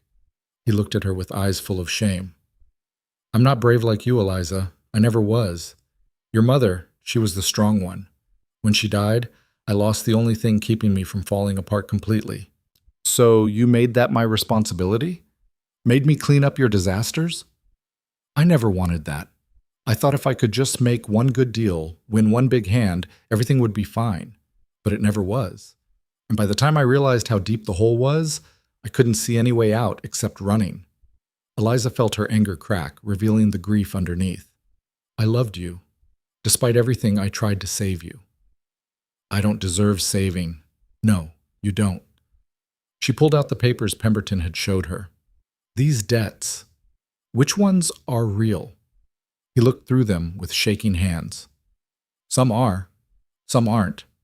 Pemberton inflated amounts, added interest that was never agreed to, made it look worse than it was to pressure you. And the others? The creditors still hunting you? Real, all real." He named amounts that made her dizzy. "I owe more than I'll ever be able to pay." "Then you need to face it, come back, testify about Pemberton's fraud, take responsibility for your actual debts." She leaned close. "Or I walk away and you die alone in this room, drowning in whiskey and regret." "They'll arrest me." "Probably, but at least you'll have some dignity left. At least Margaret and the baby will know you tried to make it right at the end." Her voice softened despite herself. "Please, Father, for once in your life, do the right thing." He stared at her for a long moment. Then, slowly, he nodded. "All right, I'll come." The journey back south took 4 days because her father could barely sit a horse. They traveled slowly, stopping often, Eliza watching this broken man who'd once been her whole world. On the third night, camped under stars, he spoke quietly. "I'm proud of you. I never said that enough. But watching you now, the strength you have, your mother would be proud too." "Don't," Eliza's voice caught. "Don't try to fix this with sentiment." "I'm not trying to fix anything. I'm just stating fact." He stared into the fire. "You survived what I did to you, built something good from the wreckage. That's more than I ever managed." They reached Greywick on the 5th day to chaos. The village was in an uproar, guards everywhere, people shouting, and Lucian was gone. Mrs. Dawes grabbed Eliza the moment she arrived. "Thank heavens you're back. It's been a nightmare." "What happened? Where's Lucian?" "Pemberton came back, brought magistrates, claimed legal jurisdiction, said he was taking the Duke into custody for obstruction of justice." Mrs. Dawes was crying. "They took him 3 days ago. We haven't heard anything since." The world tilted. Eliza had left to get answers and abandoned Lucian when he needed her most. And now Pemberton had him, wounded, weak, vulnerable. Where did they take him? "The county seat, Hollowfield, 30 miles east. But Eliza, you can't just watch me." She rode through the night, her father following on a borrowed horse. Garrett tried to stop her. "You're exhausted, you'll kill yourself." But she pushed past. Hollowfield's courthouse was dark when they arrived, but lights burned in the holding cells beneath. Eliza pounded on the door until a guard opened it, angry at being disturbed. "We're closed. Come back." "I'm Duchess Varick, and my husband is being illegally detained. Open this door, or I'll have every magistrate in England investigate why you're holding a peer without formal charges." The guard hesitated, looked at her wild eyes and muddy clothes, then at her father slumped in exhaustion behind her. "Wait here." He came back with a clerk, who came back with a magistrate, not Giddings, but someone older, more official. "Mrs. Varick, this is highly irregular. So is arresting a duke on false charges. The charges aren't false. Lord Pemberton has evidence that the duke conspired to hide assets related to outstanding debts. Pemberton is a fraud, and I can prove it." She pushed her father forward. "This is Thomas Harrow. He'll testify that Pemberton forged documents and inflated debts. And I have witnesses in Greywick who'll confirm the attempted extortion." The magistrate looked skeptical. "Lord Pemberton is a respected... He's a criminal. And if you don't release my husband immediately, I'll make sure everyone knows this courthouse helped him commit fraud against a peer of the realm." It was a bluff. She had no such power. But the magistrate didn't know that. 20 minutes later, they brought Lucian up from the cells. He looked terrible, fever-bright eyes, arm in a crude sling, face gray with pain. When he saw Eliza, something broke in his expression. "You came back." "Of course I came back." She wanted to hold him, but was afraid of hurting his shoulder. "I'm sorry I left. I'm sorry I wasn't there when you found him." Lucian looked at her father with something like wonder. "You actually found him." Thomas Harrow stepped forward, and for the first time in years looked his demons in the eye. "Your Grace, I owe you. I owe you everything. An apology, an explanation, my life if you want it." He swallowed hard. "I'm ready to face what I've done. All of it." "Starting with testifying against Pemberton," Eliza said. "Starting with that," her father agreed. The magistrate was still skeptical, but with Thomas's testimony and Eliza's fury, he agreed to hold Pemberton for investigation while releasing Lucian to his wife's care. They stumbled out of that courthouse into pale dawn, the three of them, Duchess, Duke, and the ruined man who'd nearly destroyed them both. "We should go home," Eliza said softly. Lucian looked at her with exhausted hope. "Which home?" She took his good hand, felt him grip tight like he was afraid she'd disappear. "Our home, Blackthorn Cottage, where we'll figure out what we're building together." "And me?" her father asked quietly. Eliza met his eyes and saw true remorse for the first time in years. "You'll answer for your crimes, but you'll do it with family supporting you, not because you deserve it, because despite everything, you're still my father." They rode back toward Greywick as the sun rose, three broken people trying to forge something whole from the pieces they had left. But as they crested the final hill and Eliza saw smoke rising from the village, too much smoke, the wrong kind, her heart stopped.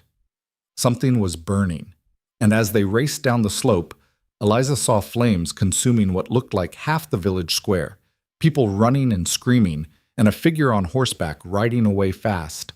Pemberton. He'd burned Greywick as revenge, and Eliza realized with sick certainty that this war was far from over. The general store was gone, just charred skeleton beams reaching toward smoke-choked sky. The schoolhouse roof had collapsed inward, books and children's slates scattered like broken promises in the ash.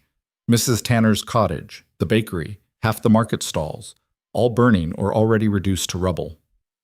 Eliza slid off her horse before it fully stopped, ran toward the flames. Lucian grabbed her with his good arm. "Don't! The smoke! People are in there!" She twisted free, searching the chaos for familiar faces. "Mrs. Dawes! Margaret! Here!" Mrs. Dawes emerged from behind the inn, soot-streaked and coughing, the baby clutched against her chest. "We got most everyone out. But the Brennans, their house..." The cottage on the far end was fully engulfed, flames licking through windows. "Sarah!" Mrs. Brennan was screaming, fighting against Mr. Hewitt's grip. She went back for her doll. "Sarah!" Eliza ran before thinking, before fear could stop her. Heat hit like a wall, but she pushed through the door, dropped low under the smoke. "Sarah, where are you?" A small sob from upstairs. The staircase was already burning, but Eliza climbed anyway, wood cracking under her feet. Found Sarah huddled in the corner of her room, trapped by flames blocking the door. "Come here, sweetheart." Eliza's voice was steady, even as terror clawed at her throat. "We're going out the window. It's too high." "I know, but people are down there to catch you. You trust me?" Sarah nodded, tears cutting tracks through the soot on her face. Eliza got the window open, looked down at the gathering crowd. Lucian was there despite his wounded shoulder, along with Mr. Hewitt and half a dozen village men. "I'm dropping her," Eliza shouted. "Ready? Do it!" She helped Sarah onto the sill. "On 3. 1, 2. Sarah jumped on 2, screaming. The men caught her, cushioned her fall, passed her to her sobbing mother. Now just Eliza, alone in a burning building with the stairs collapsing behind her. She looked at the drop.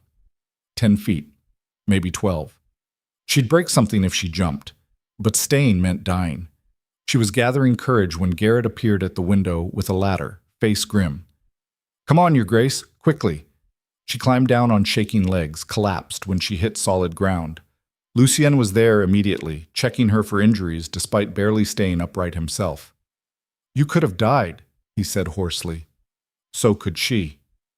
Eliza watched Sarah being checked by Mrs. Tanner, alive and whole. "I couldn't leave her." "No, you couldn't." He said it like he was seeing her clearly for the first time. "You never could." They spent the next hours fighting fires, salvaging what little could be saved. By the time the last flames were extinguished, half of Greywick was destroyed. The other half stood shell-shocked and homeless, watching smoke drift into the darkening sky. "Pemberton did this," Mr. Hewitt said quietly. "I saw him. Saw his men throwing torches before they rode off." "We need to go after him," someone shouted. "Make him pay." "With what?" Mrs. Brennan gestured at the ruins. "Everything's gone. Our homes, our livelihoods. We have nothing left to fight with." Despair settled over the crowd like ash. Eliza stood in the center of the destruction, her father silent beside her, and felt rage crystallize into something harder, something useful. "We rebuild," she said. People turned to stare. "Rebuild with what?" Mr. Hewitt asked tiredly. "Most of us don't have savings. We can't afford." "You have me." Lucian stepped forward, swaying slightly from fever and exhaustion. "You have the Duke of Varick's full resources. Materials, craftsmen, funds, whatever you need to rebuild better than before." "Your Grace, that's generous, but it's not generosity. It's justice." Lucian's voice rang with authority despite his weakness. "Pemberton attacked you because of me, because my wife lives here. That makes your safety my responsibility, and I won't fail you again." "Pretty words," a voice called from the back, one of the men who'd wanted Eliza gone weeks ago. "But words don't rebuild homes." "No, work does." Eliza moved to stand beside Lucian. "And I'm offering to work alongside every one of you. Not as the Duke's wife. As Eliza. As someone whose home was destroyed same as yours." "Blackthorn Cottage is fine," someone muttered. "You didn't lose anything." "Didn't I?" Eliza gestured at the ruins. "This village is my home. These people are my family, and I'll be damned if I let some coward with a torch destroy that." Mrs. Tanner stepped forward, smoke-stained but unbowed.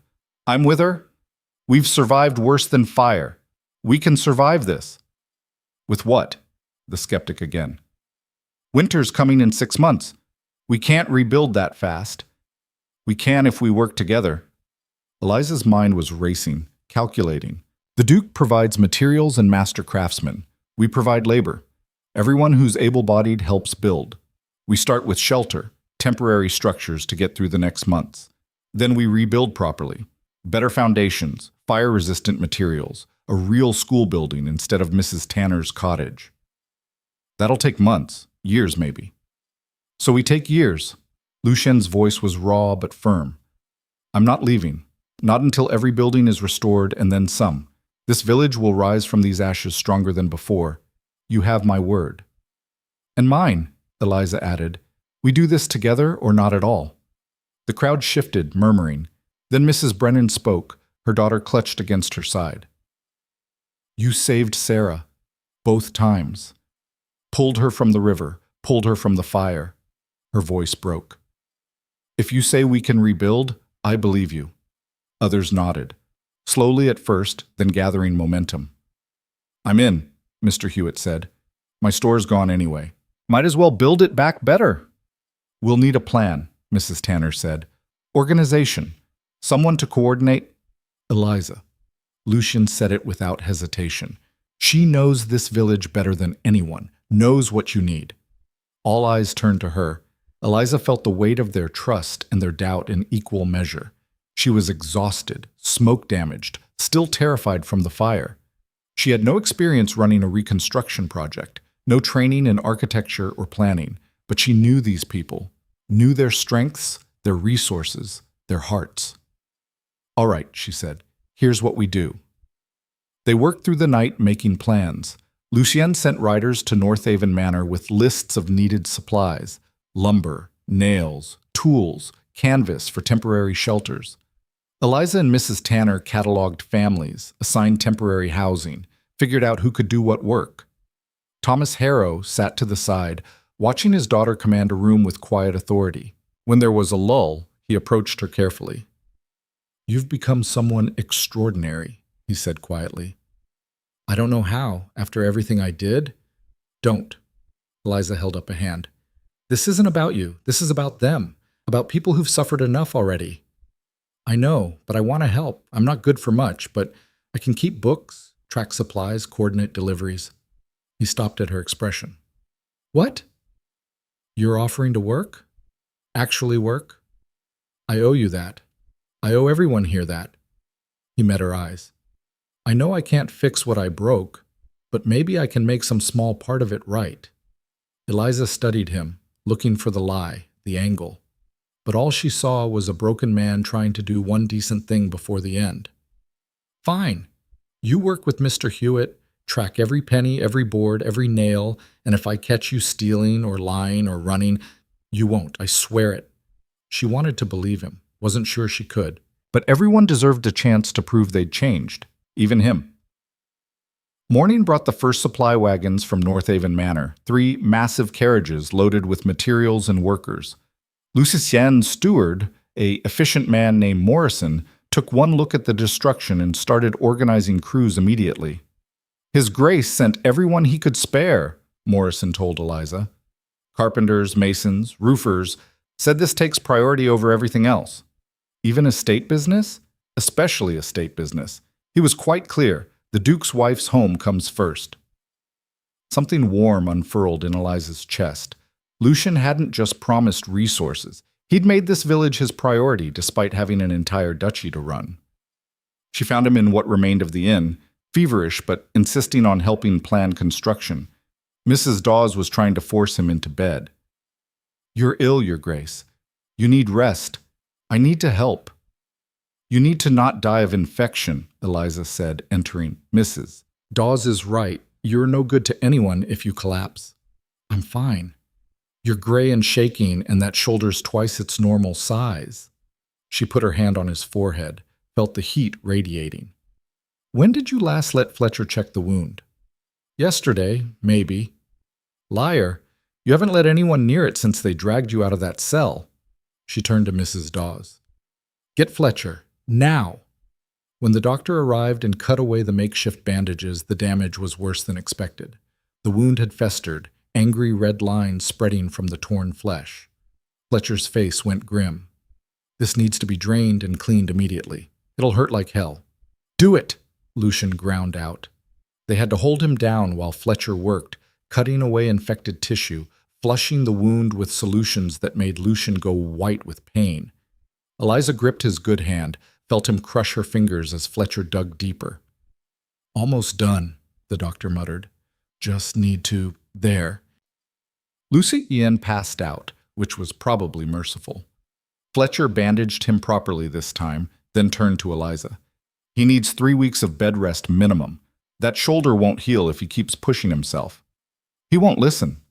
Then make him. You're his wife. Fletcher's expression softened. He nearly killed himself jumping in that river, pushed through infection and imprisonment. He's running on fumes and stubbornness. If he doesn't rest, he won't survive. Eliza looked at her unconscious husband, the man who'd banished her, then fought so hard to earn her back. The man who'd saved a child, protected a village, put everything on the line to prove he'd changed. He'll rest, she said firmly. I'll make sure of it. When Lucian woke hours later, he was in a proper bed at Blackthorn Cottage. Eliza sat beside him, awake despite her own exhaustion. You brought me home, he said, voice rough. You collapsed. Mrs. Dawes and I couldn't leave you in that inn. I should be helping. Morrison has everything under control. You're staying here until Fletcher clears you. He tried to sit up, winced, fell back. I can't just lie here while everyone else works. Yes, you can, and you will. She adjusted his pillows with careful hands. You've done enough, Lucian. More than enough. Now let other people carry the weight for a while. That's not how this works. I'm the Duke. You're also human, and humans need rest. She met his eyes. Please, let me take care of you, the way you've been taking care of this village. Something shifted in his expression. You've never asked me to stay before. I'm not asking you to stay. I'm telling you that you're too stubborn for your own good and someone needs to save you from yourself. She smiled slightly. Consider it returning the favor. You saved Sarah. I'm saving you. That's hardly equivalent. Shut up and rest, Lucian. He studied her for a long moment, then laughed, a surprised, rusty sound. Yes, Your Grace. Over the next days, a strange rhythm developed. Eliza spent mornings coordinating Reconstruction, assigning work crews, tracking supplies, solving the 100 small crises that arose when building from nothing. Thomas worked beside Mr. Hewitt, proving surprisingly competent at logistics when he wasn't drinking himself into oblivion. Afternoons, she returned to Blackthorn Cottage to check on Lucy. At first, he fought the confinement, trying to work from bed, demanding reports, attempting to make decisions while half delirious with fever, but gradually he surrendered to rest. And in those quiet hours, they talked, really talked, without barriers or defenses. Tell me about your mother, Eliza said one afternoon, bringing him broth that he barely touched. Lucian stared at the ceiling. She was gentle, patient, everything my father wasn't. He was harsh, believed showing emotion was weakness. She tried to shield me from that. Failed mostly, but she tried. Is that why you're so controlled, so rigid? Probably. I learned early that showing weakness meant punishment. Feeling anything meant vulnerability. He turned his head to look at her. Until you. You made me feel things I'd spent years burying. Like what? Guilt, shame, regret. His mouth twisted. Not pleasant things, but real. And underneath all that, he stopped, swallowed. Hope. That maybe I could be different than I was raised to be. Eliza felt her chest tighten. You are different. You've proven that. Have I? I still sent you away. Still believed the worst without evidence. Still. Stop. She took his hand. You made terrible choices, but you're fixing them. That's more than most men would do. Most men wouldn't have made those choices in the first place. Most men are cowards who never change at all. She squeezed his fingers. You're here. You're trying. That matters. He pulled her hand to his lips, kissed her knuckles gently. I don't deserve you. No, but you're stuck with me anyway. Is that a promise? She looked at him, Feverish, wounded, fighting infection and exhaustion, but still here, still trying. It's a possibility. Ask me again when you're not dying. I'm not dying. Fletcher says otherwise. Fletcher's dramatic. Fletcher's competent, unlike his patient. But she smiled, taking the sting out. By the second week, visible progress emerged from the ruins. Temporary shelters went up first, canvas structures reinforced with wood, basic but waterproof. Then foundations for permanent buildings, laid with proper drainage and fire breaks. The new school would be stone instead of wood, with multiple exits and a bell tower for emergencies. The general store would have storage cellars and reinforced walls. They were building better, building to last. Margaret proved surprisingly useful, organizing the women to prepare meals for work crews and care for children while parents built. Mrs. Dawes ran a makeshift infirmary, treating injuries and exhaustion. And Thomas worked quietly beside Mr. Hewitt, keeping meticulous records, never complaining, slowly earning grudging respect from people who'd every right to hate him. "Your father's different," Mrs. Tanner commented one evening. "Quieter, sadder, maybe, but different." "He's trying," Eliza said carefully. "That's all anyone can do.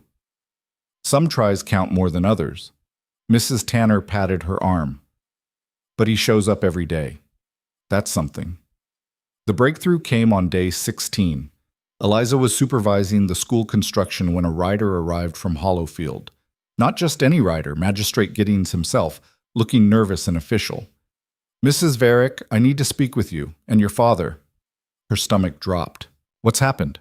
"Lord Pemberton has been arrested. Formal charges of fraud, forgery, attempted extortion, and now arson." Giddings dismounted, looking uncomfortable. "Your father's testimony was crucial. The handwriting analysis on those forged documents matched samples we had from other cases. Pemberton's been running this scheme for years, apparently. Dozens of victims." Eliza sat down hard on a pile of lumber. "He's actually been arrested?" "In custody awaiting trial, which brings me to why I'm here." Giddings pulled papers from his bag. "I need your father to testify formally, in court, under oath. It's the only way to ensure Pemberton faces full justice." "He'll do it," Eliza said without hesitation. "Where is he?" They found Thomas at the general store site, covered in sawdust, looking more alive than Eliza had seen him in years. When Giddings explained, her father went pale. "Court? But I'll be arrested too. My own debts." "Will be addressed separately. But Pemberton first." Giddings' expression softened. "Look, Harrow, you've done terrible things, but you're trying to make them right. The court will take that into account, especially if you help us put away a real predator." "What if they don't? What if I testify and they lock me up anyway?" "Then you face it with dignity," Eliza said quietly. "With family supporting you. Isn't that what you promised?" Thomas looked at her for a long moment, then at the village rising from ashes around them, at people who were starting to nod to him in passing instead of spitting at his feet. "All right, I'll testify, whatever you need." The trial was set for 3 weeks later, which gave them time to finish the most crucial reconstruction. Lucian recovered enough to attend, though he still moved stiffly and tired easily. They made the journey together, Eliza, Lucian, Thomas, and Margaret, with the baby. The courthouse was packed. Apparently, Pemberton's arrest had created a scandal. Nobility didn't like seeing one of their own face real consequences. Thomas took the stand looking terrified but determined. Under questioning, he laid out everything: his debts, his desperation, how Pemberton had approached him years ago offering loans with impossible terms, how those loans had been inflated, documents forged, innocent people targeted when Thomas couldn't pay. "I should have stood up to him," Thomas said, voice breaking. "Should have faced my failures instead of running, but I was a coward, and my cowardice hurt everyone I loved." Pemberton's lawyer tried to break him on cross-examination, but Thomas held firm, admitted his own crimes without reservation, took responsibility in a way that made even hostile observers pause. When Lucian took the stand, his testimony was damning. He produced documents, expert analysis, witness statements, proved beyond doubt that Pemberton had forged debts, threatened witnesses, and ordered the arson that destroyed half of Greywick. You're protecting your wife, Pemberton's lawyer sneered. Of course you'd lie.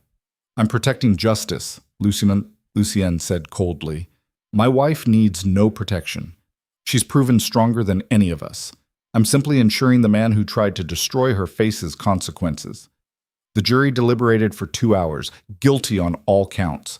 Pemberton's face went purple with rage as the verdict was read. This is a travesty. I'm a peer of the realm. You can't. You're a criminal, the judge said flatly, and you'll face punishment like any other criminal. 7 years hard labor, to be served in full. Chaos erupted, Pemberton's supporters shouting, victims weeping with relief. And Eliza, standing beside her father and husband, felt something release in her chest. It was over. Finally over. Outside the courthouse, Thomas pulled her aside. They'll want me next, for my own crimes. I know. Will you? He stopped, swallowed hard. Will you visit, if they lock me up? Eliza looked at this broken man who'd destroyed so much, who'd finally, belatedly, tried to make it right. Yes, but not for you. She glanced at Margaret holding the baby. For them. Because that little girl deserves to know her father tried. At the end. Even if he failed at everything else. I did fail at everything else. Yes, but you showed up for this. That's something. He nodded, eyes wet. Thank you for not giving up on me completely. Don't thank me yet. You still have to face your own trial. I know, but I'll face it standing up this time. No more running. They returned to Greywick 3 days later to find the village transformed. In their absence, Morrison and the work crews had finished the school, a beautiful stone building with large windows and a real bell. The general store was framed and roofed. Half the cottages were rebuilt, the other half well underway. And in the center of the square, someone had planted a tree. A young oak, barely taller than a man, with a carved plaque at its base. From ashes we rise. For Greywick, for courage, for the future. Eliza stood staring at it, throat tight with emotion. They did it while we were gone, Mrs. Dawes said, appearing at her elbow. Everyone contributed something. Mrs. Brennan chose the tree. Mr. Hewitt carved the plaque. Mrs. Tanner organized the planting ceremony. She smiled. They wanted to surprise you. Why? Because you gave them hope when they had none.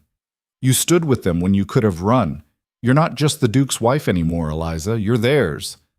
The villagers gathered around, watching her reaction. Eliza tried to speak, couldn't, tried again. I don't know what to say. Say you'll stay, Mrs. Brennan called. Say this is still your home. It's the only home I want, Eliza managed. Cheers erupted, people surging forward to embrace her, to share stories of the rebuilding, to show her their new homes rising from ruins. And Lucian, standing slightly apart, watched with an expression Eliza had never seen before. Pride, yes, but also something deeper, something like wonder. She made her way to him through the crowd. You did this, provided everything they needed. We did this. You inspired it. I just supplied materials. He took her hand carefully. They love you. This whole village. They'd follow you anywhere. I'm not going anywhere. No? No, this is home. These are my people. She looked up at him. Are you staying too? Do you want me to? I'm asking. He pulled her closer, ignoring the watching crowd. I'm staying, for as long as you'll have me. I meant what I said, Eliza. I want to rebuild what I destroyed, not just this village, us. We were never really an us to begin with. Then let's build it from scratch, like everything else here. Better foundations, stronger walls, something that lasts. Eliza studied his face, looking for doubt or deception, found only honesty and hope and determination. All right, she said softly. We'll try. Just try? For now. Ask me again when we're not standing in the middle of half-built buildings surrounded by everyone we know. He smiled, a real smile, warm and unguarded. That's fair. Around them, Greywick hummed with activity. Hammers and saws, laughter and conversation, the sounds of a community knitting itself back together through shared work and shared purpose. Someone started singing, an old working song about building and hoping and enduring. Others joined in, voices rising together in rough harmony. And Eliza, standing in the center of it all with Lucian's hand in hers, and her father working nearby, and Margaret smiling with her baby, felt something she hadn't felt since before her mother died. She felt like she belonged, like she'd finally found her place in a world that had tried so hard to break her. Like everything they'd survived had led to this moment. Broken people building something beautiful from the rubble of their mistakes. It wasn't perfect. There would be more struggles, more conflicts to face. Her father's trial still loomed. The village had months of rebuilding ahead, and she and Lucian were still learning how to be partners instead of strangers. But they were trying, all of them. And sometimes, trying was enough to change everything. The singing faded as evening settled over Greywick, but the sense of possibility lingered like warmth from a fire. Eliza walked through the rebuilding village with Lucian, their shoulders brushing in the gathering dusk. Workers were packing tools, children running home for supper, smoke rising from chimneys both old and new. It looked nothing like the broken place she'd arrived at months ago, and nothing like the ashes from 2 weeks past. It looked like hope taking physical form. "I should go back to North Haven tomorrow," Lucian said quietly. "There's a state business I've been ignoring. Morrison can't handle everything alone." Eliza's chest tightened, but she kept her voice neutral. "How long will you be gone?" "A week? Maybe 2. He stopped walking, turned to face her. "Unless you need me here, then the estate can wait. The estate is your responsibility. You can't abandon it forever." "I could." He said it seriously, no trace of humor. "If you asked me to stay, I'd find a way. Hire more staff, delegate authority, visit monthly instead of living there. Whatever it takes." "That's insane. You're a duke. You have obligations." "My obligation is to my wife. Everything else is secondary." He caught her hand. "I'm not leaving if you don't want me to. I meant that." Eliza looked at their joined hands, feeling the calluses he'd developed from weeks of reconstruction work alongside common laborers. This wasn't the pristine duke who'd banished her. This was someone who'd chosen to get his hands dirty, literally and figuratively, to earn back what he'd thrown away. "Go," she said softly. "Handle your business. But come back. Always." He lifted her hand to his lips, kissed her knuckles. "I'll come back as often as you'll have me. Even if I make you sleep at the inn, even then. Though I'm hoping someday you'll let me come home. To our home. Properly." She met his eyes in the fading light. "We're not there yet." "I know, but we're closer than we were." "Yes, we are." He left at dawn the next morning, but not before extracting promises from Morrison to keep work progressing and from Mrs. Dawes to send word if anything went wrong. He kissed Eliza's forehead before mounting his horse, chaste but lingering, full of unspoken longing. 2 weeks, he said. "I'll be back before the school dedication. We'll manage without you. I know you will. You always do." He smiled ruefully. "That's what terrifies me most, realizing you don't actually need me at all." "Needing and wanting are different things, Lucian." "Which one am I?" Eliza considered him, this proud man who'd humbled himself so completely. "Ask me when you get back." She watched him right away, then turned to face the day's work. Her father was already at the general store site, checking Morrison's supply lists against actual inventory. He looked up when she approached, wariness in his eyes. "Morning." "Morning." Eliza studied him. "You're here early." "Couldn't sleep. Figured I might as well be useful." He gestured at the papers. "We're short on roofing slate. Morrison's sending to the quarry, but it'll be 3 days minimum. Can we work around it?" "For now, but we'll need it before the rains come." He set down the papers carefully. "Eliza, about the trial, my trial. It's scheduled for next month." "I know." "Fletcher says you're planning to speak on my behalf. Character witness or some such." His voice was rough. "You don't have to do that." "I know I don't have to. I'm choosing to." "Why?" "After everything I did." "Because despite everything, you're still my father, and you're trying to make things right." She softened slightly. "That doesn't erase the damage, but it matters. The court should know that." Thomas's eyes went bright with unshed tears. "I don't deserve your forgiveness." No, you don't. But you're getting my honesty. That's all I can offer right now. It's more than I have any right to ask for. He cleared his throat roughly. Thank you for not giving up on me completely. Don't make me regret it. I won't. I swear on... He stopped, seemed to reconsider. I swear on Margaret and the baby. On something that actually matters. I won't let you down again. Eliza wanted to believe him. Wasn't entirely sure she did. But people could change. Lucian had proven that. Maybe her father could too. Get back to work, she said. Those supply lists won't reconcile themselves. The next weeks fell into an exhausting rhythm. Days were consumed with reconstruction, supervising builds, settling disputes, solving the endless small crises that arose when reshaping a village from ruins. Eliza learned more about construction and logistics than she'd ever imagined needing, became fluent in the language of load-bearing beams and foundation depths and drainage systems. Nights, she collapsed into bed too tired to think, only to wake before dawn with new problems demanding solutions. Margaret proved invaluable, taking over household management and childcare so Eliza could focus on the village. The baby, they'd named her Rose, after her grandmother, was thriving, growing plump and cheerful despite the chaos around her.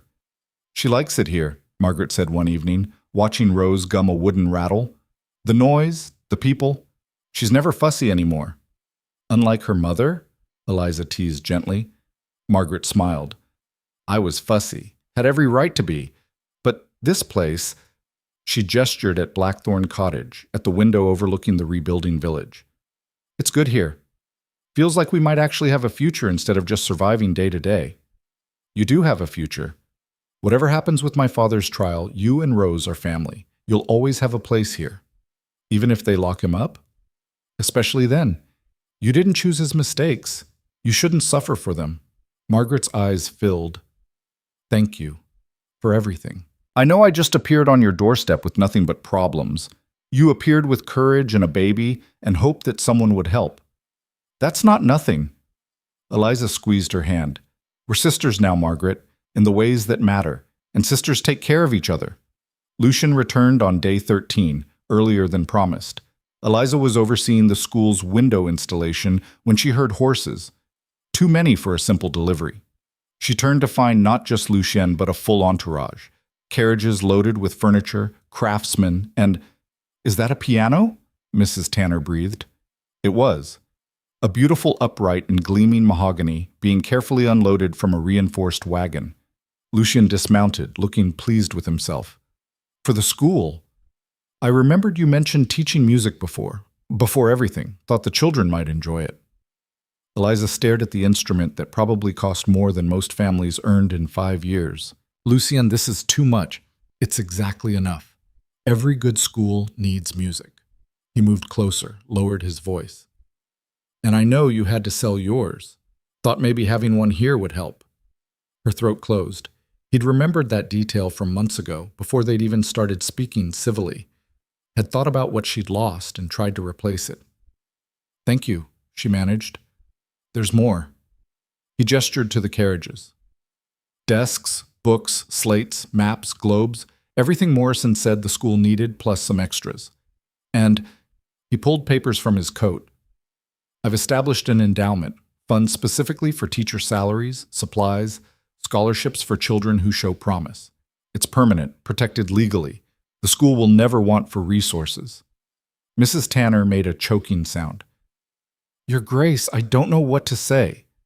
Say you'll make this the best school in 3 counties. That's all the thanks I need. The furniture was unloaded, arranged, admired. Children gathered to stare wide-eyed at the piano, at books with pristine bindings and color illustrations. Mrs. Tanner wept openly as she ran her hands over a globe that actually showed accurate continental shapes. We can teach them properly now, she kept saying. Really teach them, not just make do. Eliza pulled Lucian aside while the chaos swirled around them. You didn't have to do all this. I wanted to. This village is important to you, which makes it important to me. He looked at the school taking shape. Besides, I was thinking Greywick could be a model, a place that shows what's possible when resources are used properly. better education, better infrastructure, better opportunities. Other villages might follow if they see it works. You want to reform estate management across your entire duchy? Why not? We've proven it's possible here. Why not replicate it? His expression turned serious. I've spent years managing my lands like my father did, extracting value, maintaining control, never questioning if there was a better way. You showed me there is, that investing in people instead of just profiting from them creates something stronger. That's not how most nobility thinks. Then maybe it's time they started thinking differently. He caught her hand. I want to build something that lasts, Eliza, not just here, everywhere I have influence.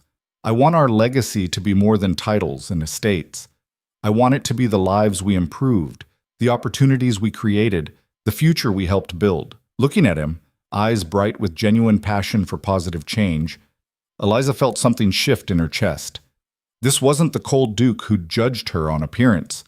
This was someone who'd learned to see beyond his own assumptions, to value people over pride.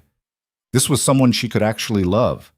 The thought should have terrified her. Instead, it felt like relief. Okay, she said softly. Let's build it. Together. His smile could have lit the whole village. Together. I like the sound of that. The school dedication was planned for the following Sunday. It became a celebration for the entire rebuilding effort. The school was finished, the general store reopened, half the cottages restored with the rest well underway. Greywick had risen from ashes in less than 2 months, faster than anyone thought possible. People came from neighboring villages to see what had been accomplished, to witness what cooperation between nobility and common folk could achieve.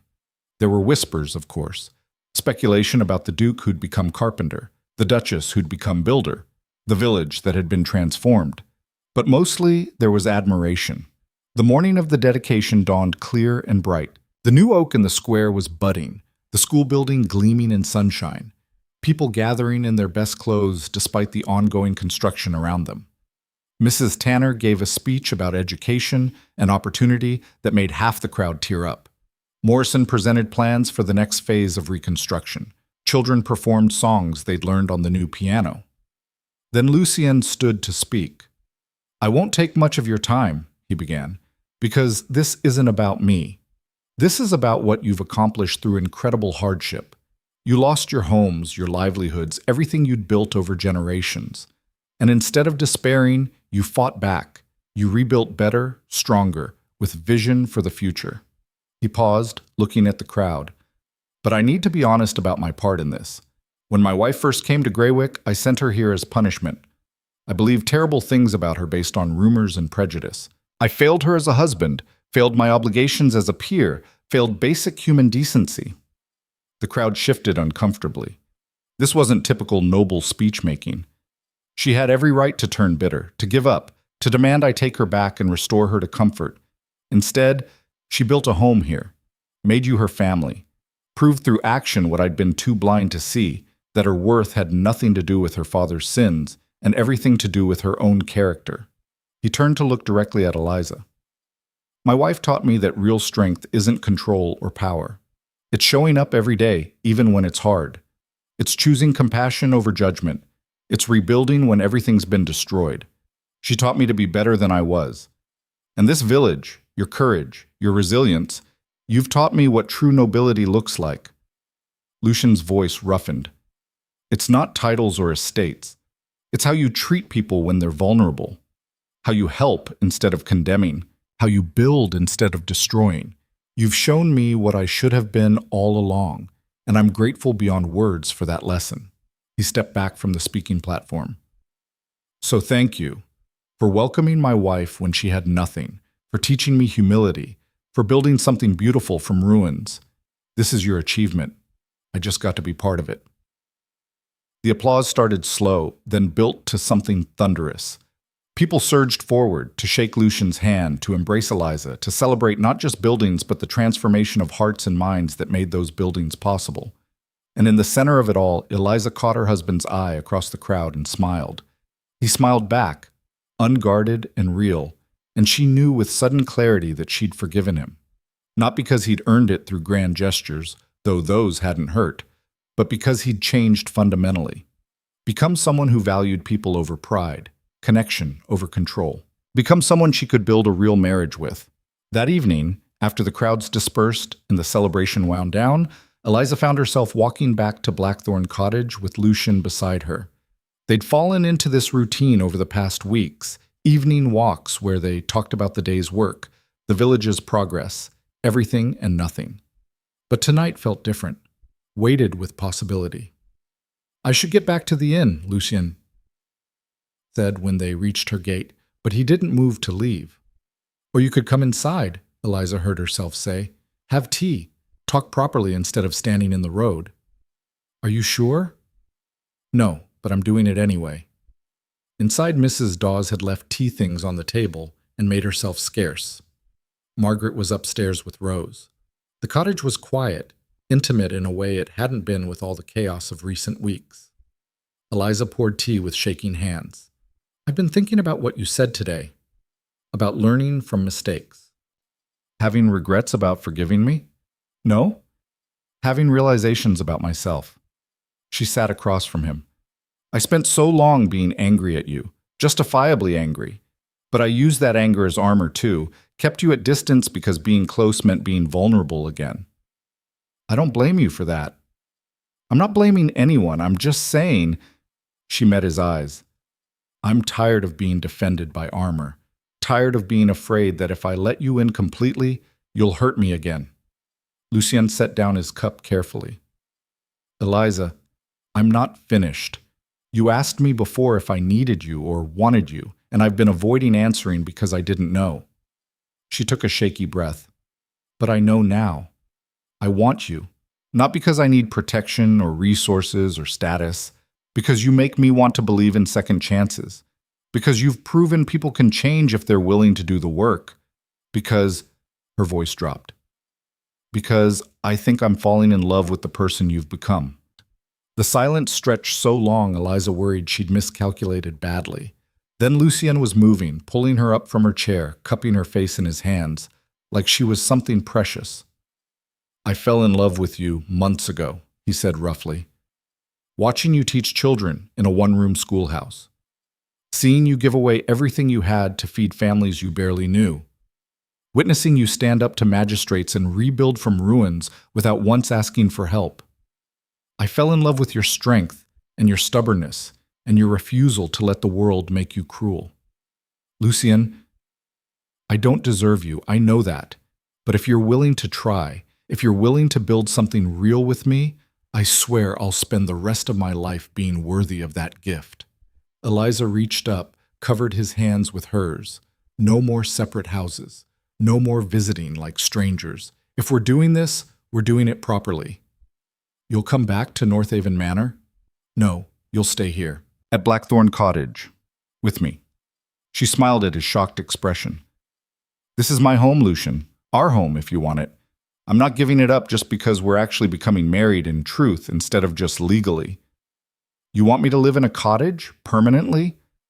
I want you to live where your wife lives.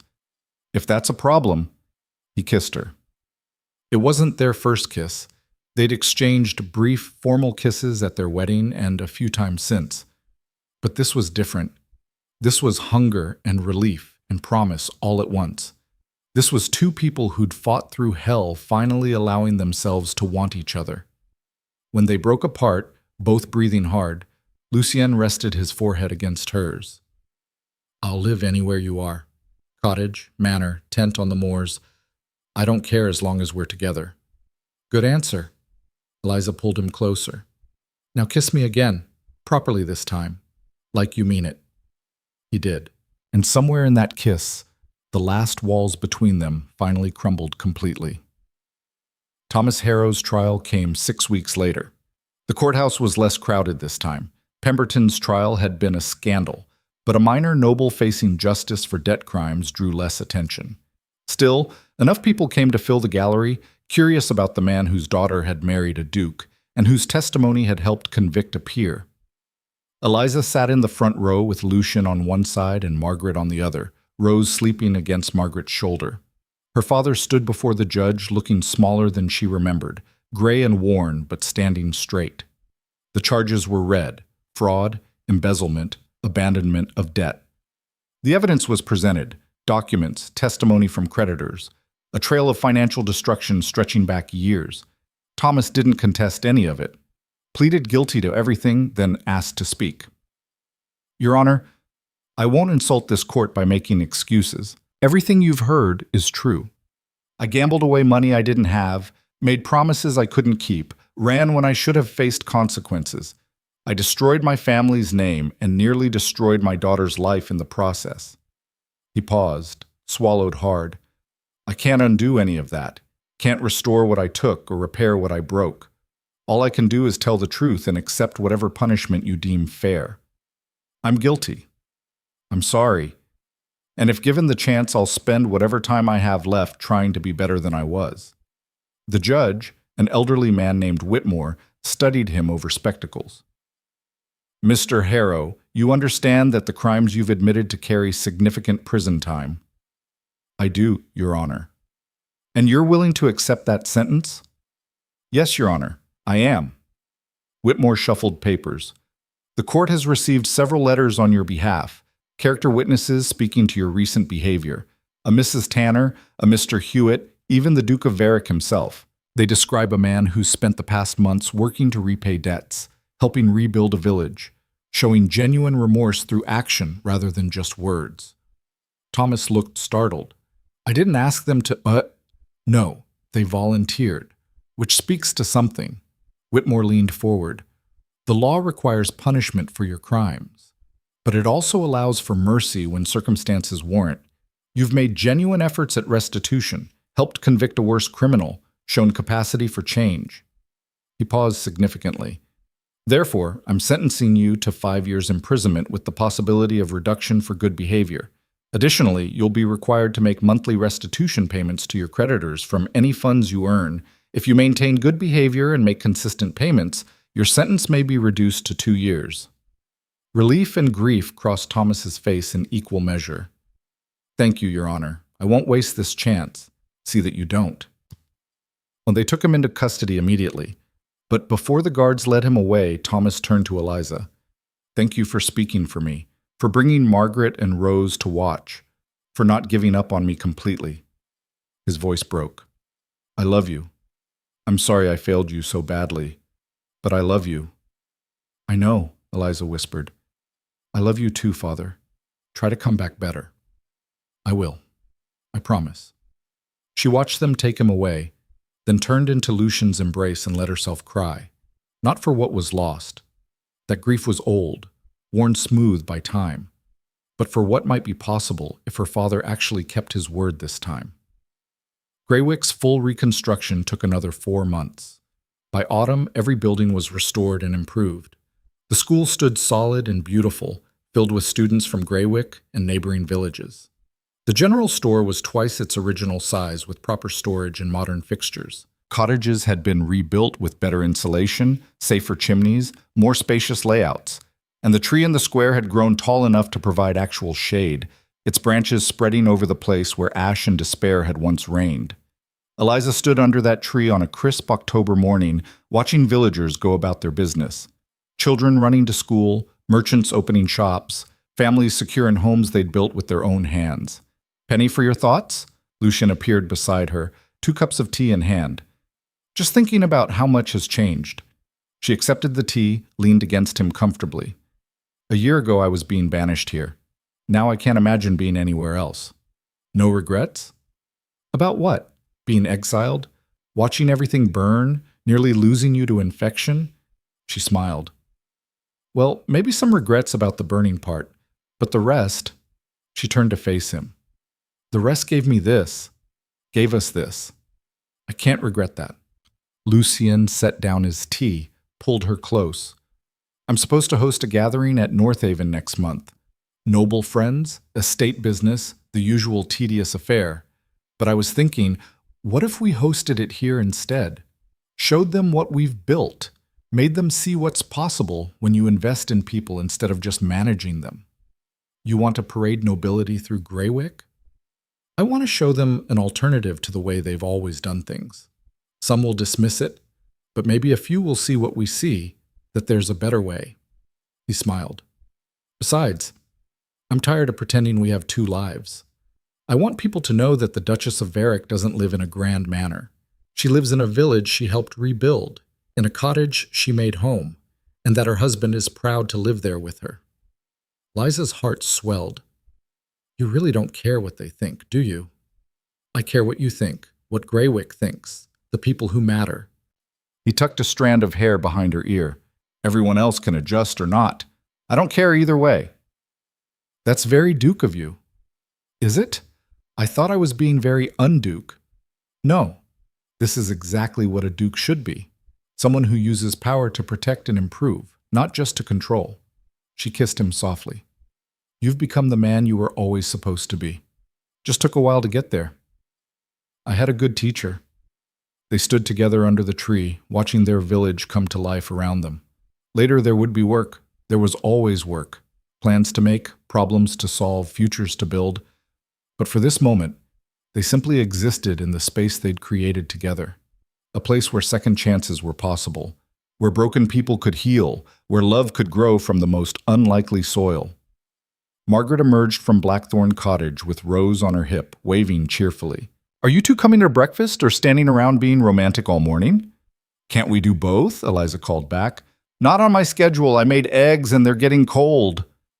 They walked back to the cottage together, the four of them, this strange little family forged from disaster and determination. Inside, Mrs. Dawes had set the table, filled the house with the smell of fresh bread and bacon. It was ordinary, domestic, nothing like the grand life Eliza might have expected as a duchess. It was perfect. That evening, after Margaret had taken Rose upstairs and Mrs. Dawes had retired to her rooms, Eliza and Lucian sat by the fire in comfortable silence.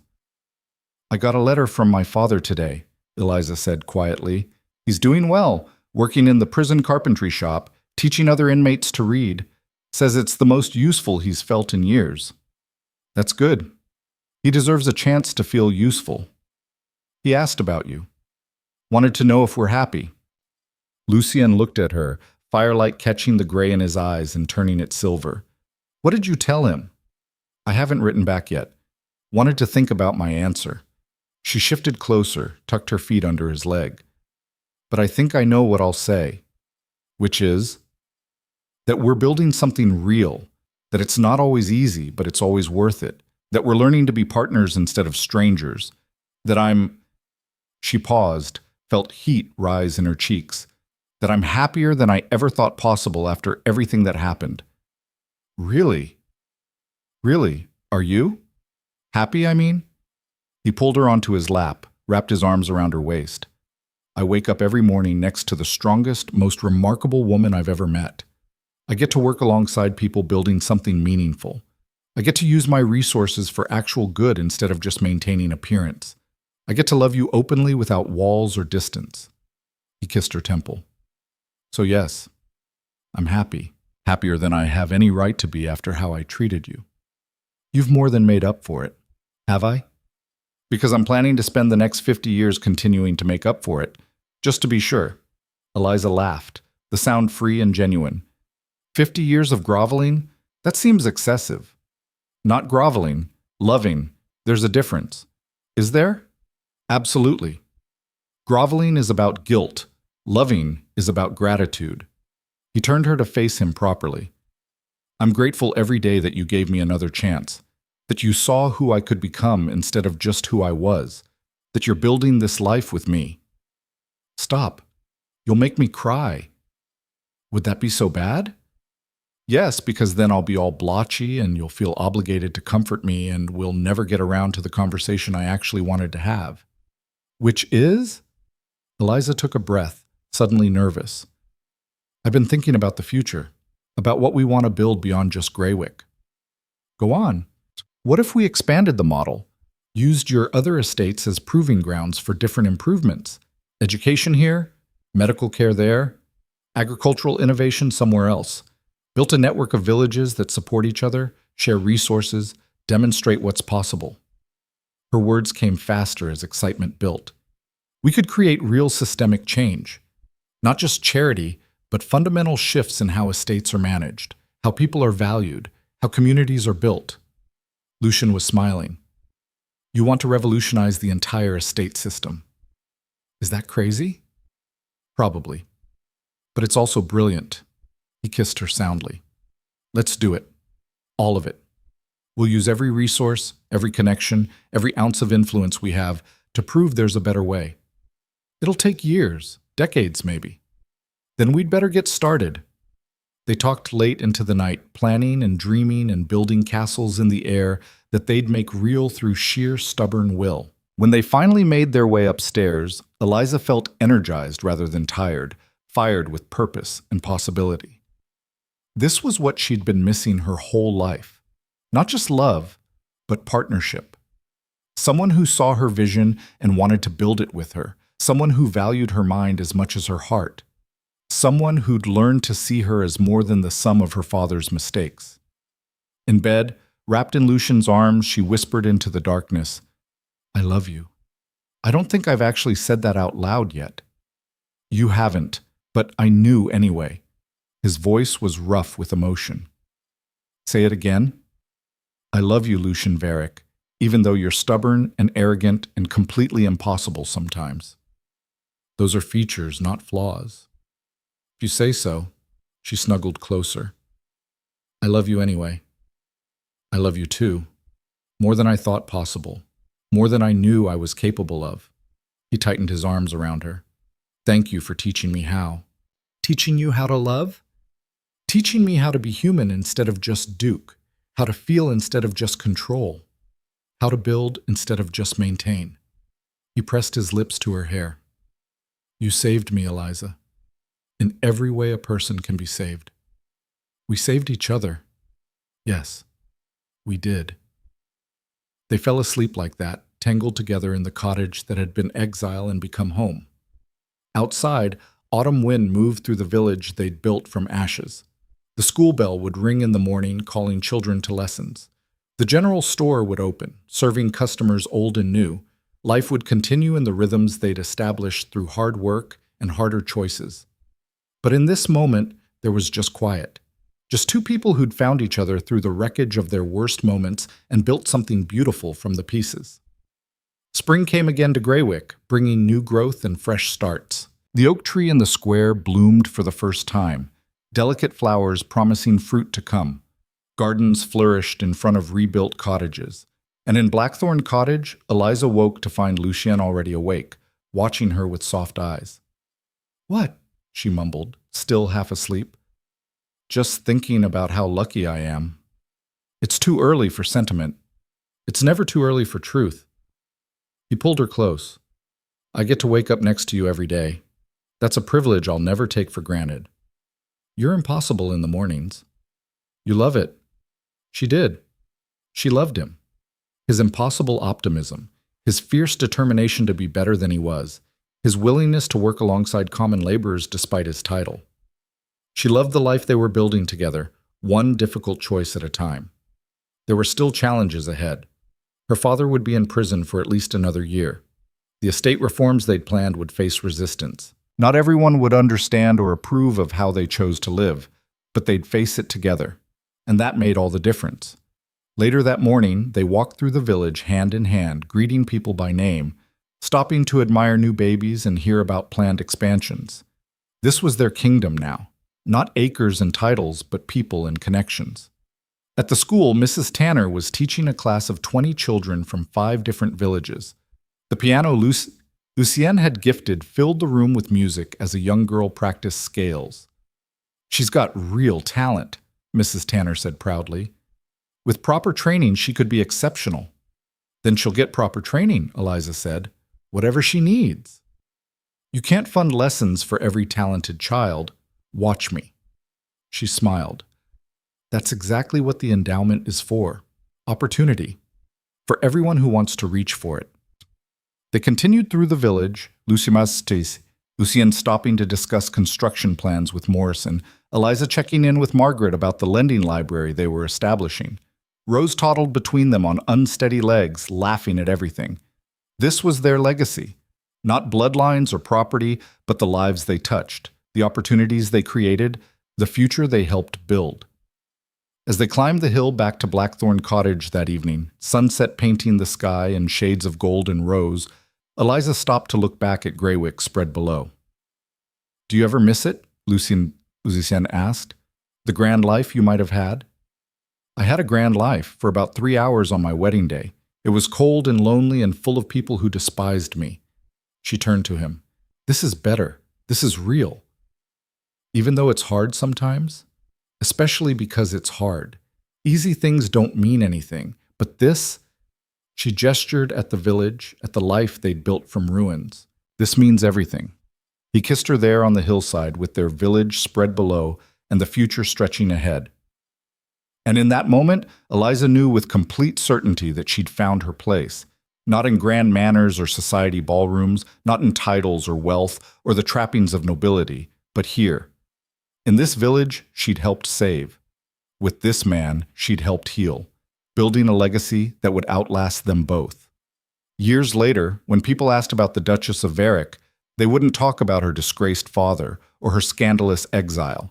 They'd talk about the woman who turned banishment into purpose, who rebuilt a village from ashes, who proved that real nobility had nothing to do with birth and everything to do with choice. They'd talk about the couple who changed how estates were managed across 3 counties, who created opportunities for thousands, who showed that power used for good could transform everything. But most of all, they'd talk about the love that grew in the most unlikely soil, between 2 broken people who learned to heal each other, one difficult day at a time. And that story would inspire countless others to believe that second chances were possible, that people could change, that from the ashes of our worst moments, we could build something beautiful. If we were just brave enough to try.